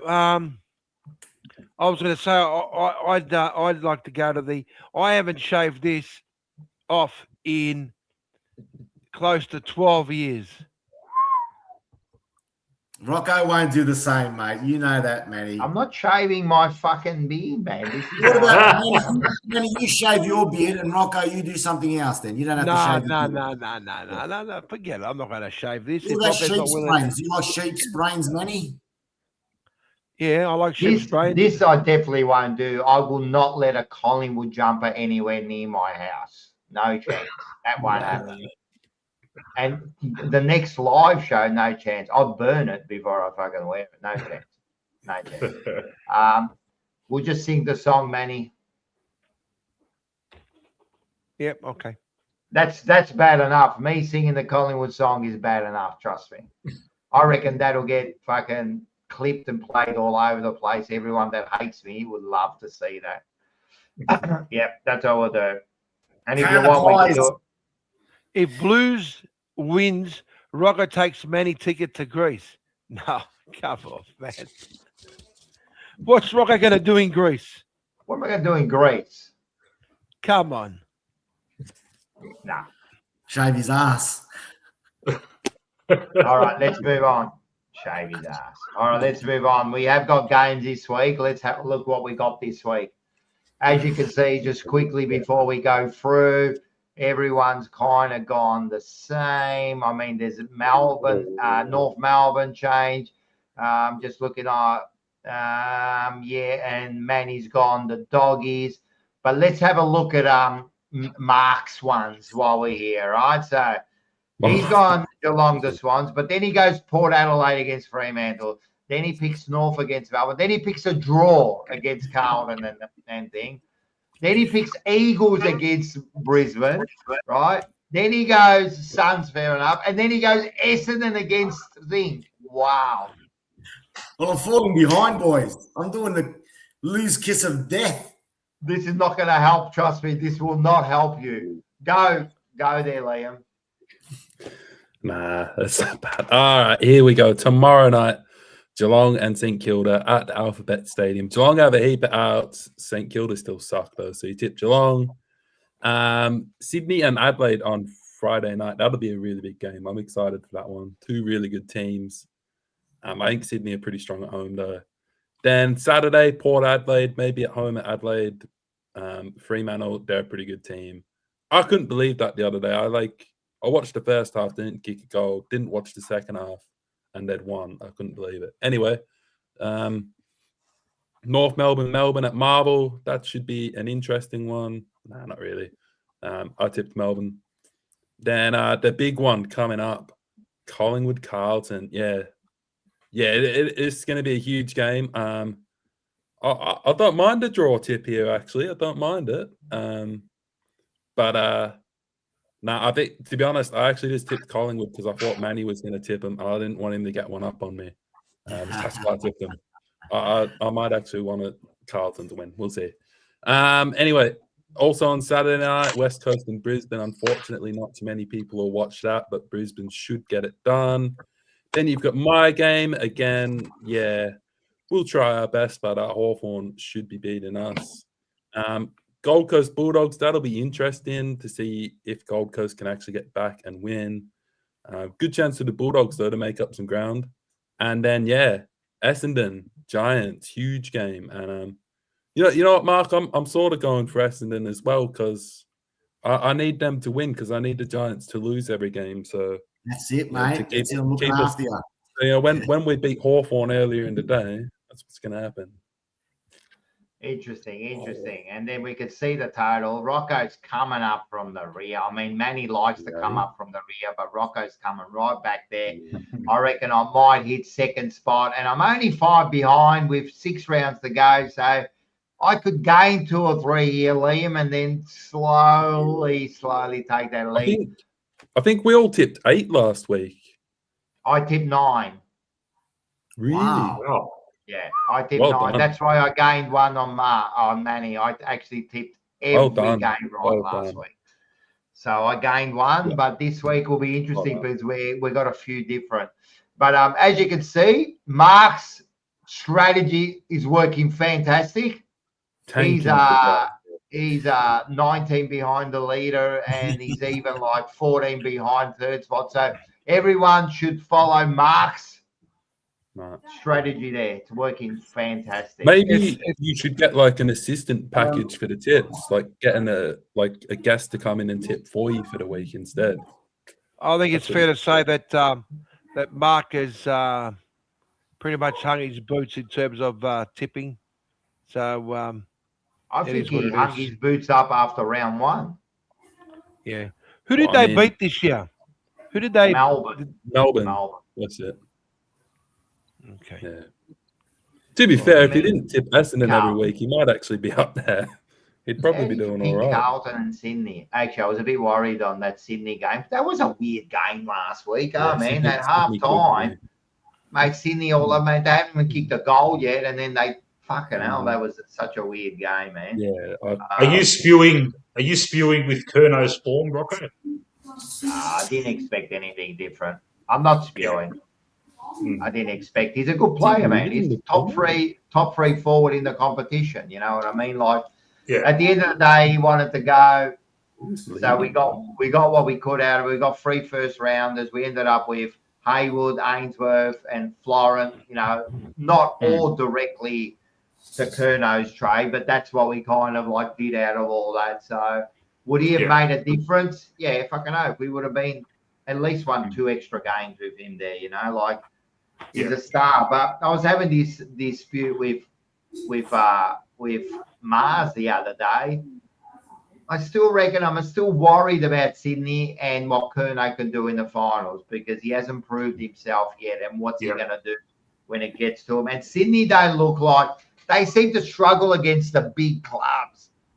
You know, they've lost a few big games this year and they've, you know, their grand finals, they keep losing. So I'm not on Sydney for this year, but am I spewing about Curnow? Yeah.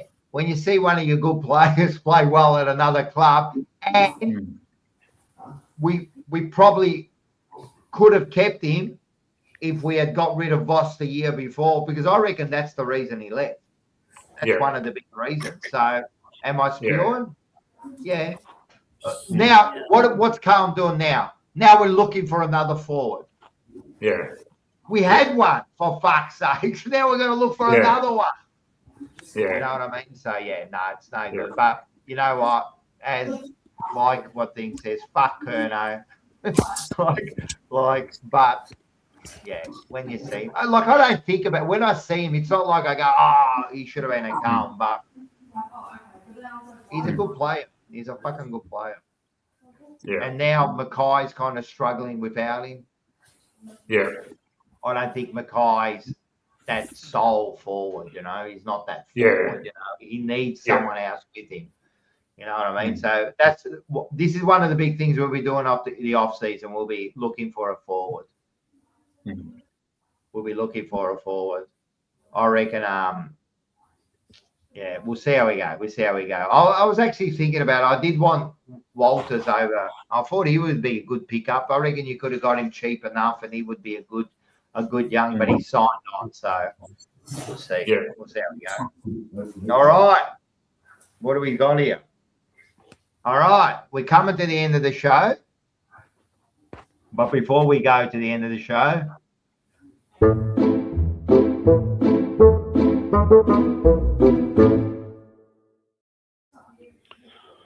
all right, is Magpie Chronicles going to say the joke, or am I saying the joke? No, man, not me. Oh, all right. Well, look. I'm not going to go for these long jokes. The last few weeks I've been giving these little jokes, and then, all right. However, what does a 60-year-old man and a Christmas tree have in common?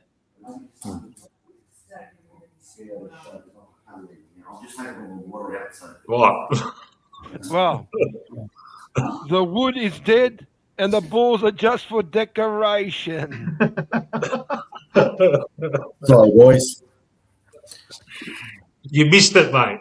Yeah, sorry. My daughter just all of a sudden said, Dad, went into the bathroom and plumbing, man. Just water just gone fucking everywhere. The bathroom. Yeah, I've just had to turn off all the water, mate. Just fucking underneath the tap, mate. It's just so all right. I might You better go and fix that. Yeah. So we're almost done, but it's always something about balls. Yeah, it's always something about balls. Laugh out loud, ha ha, Manny, laughing my fucking ass off. You're starting to do all right lately, Manny. You've done all right lately. Well, look. Hopefully, I'll be here next week before I take off and go to Europe. I might only be for a couple of hours because I will be having family and friends coming over to wish me au revoir, salavie, hasta mañanas. We'll get you on next week.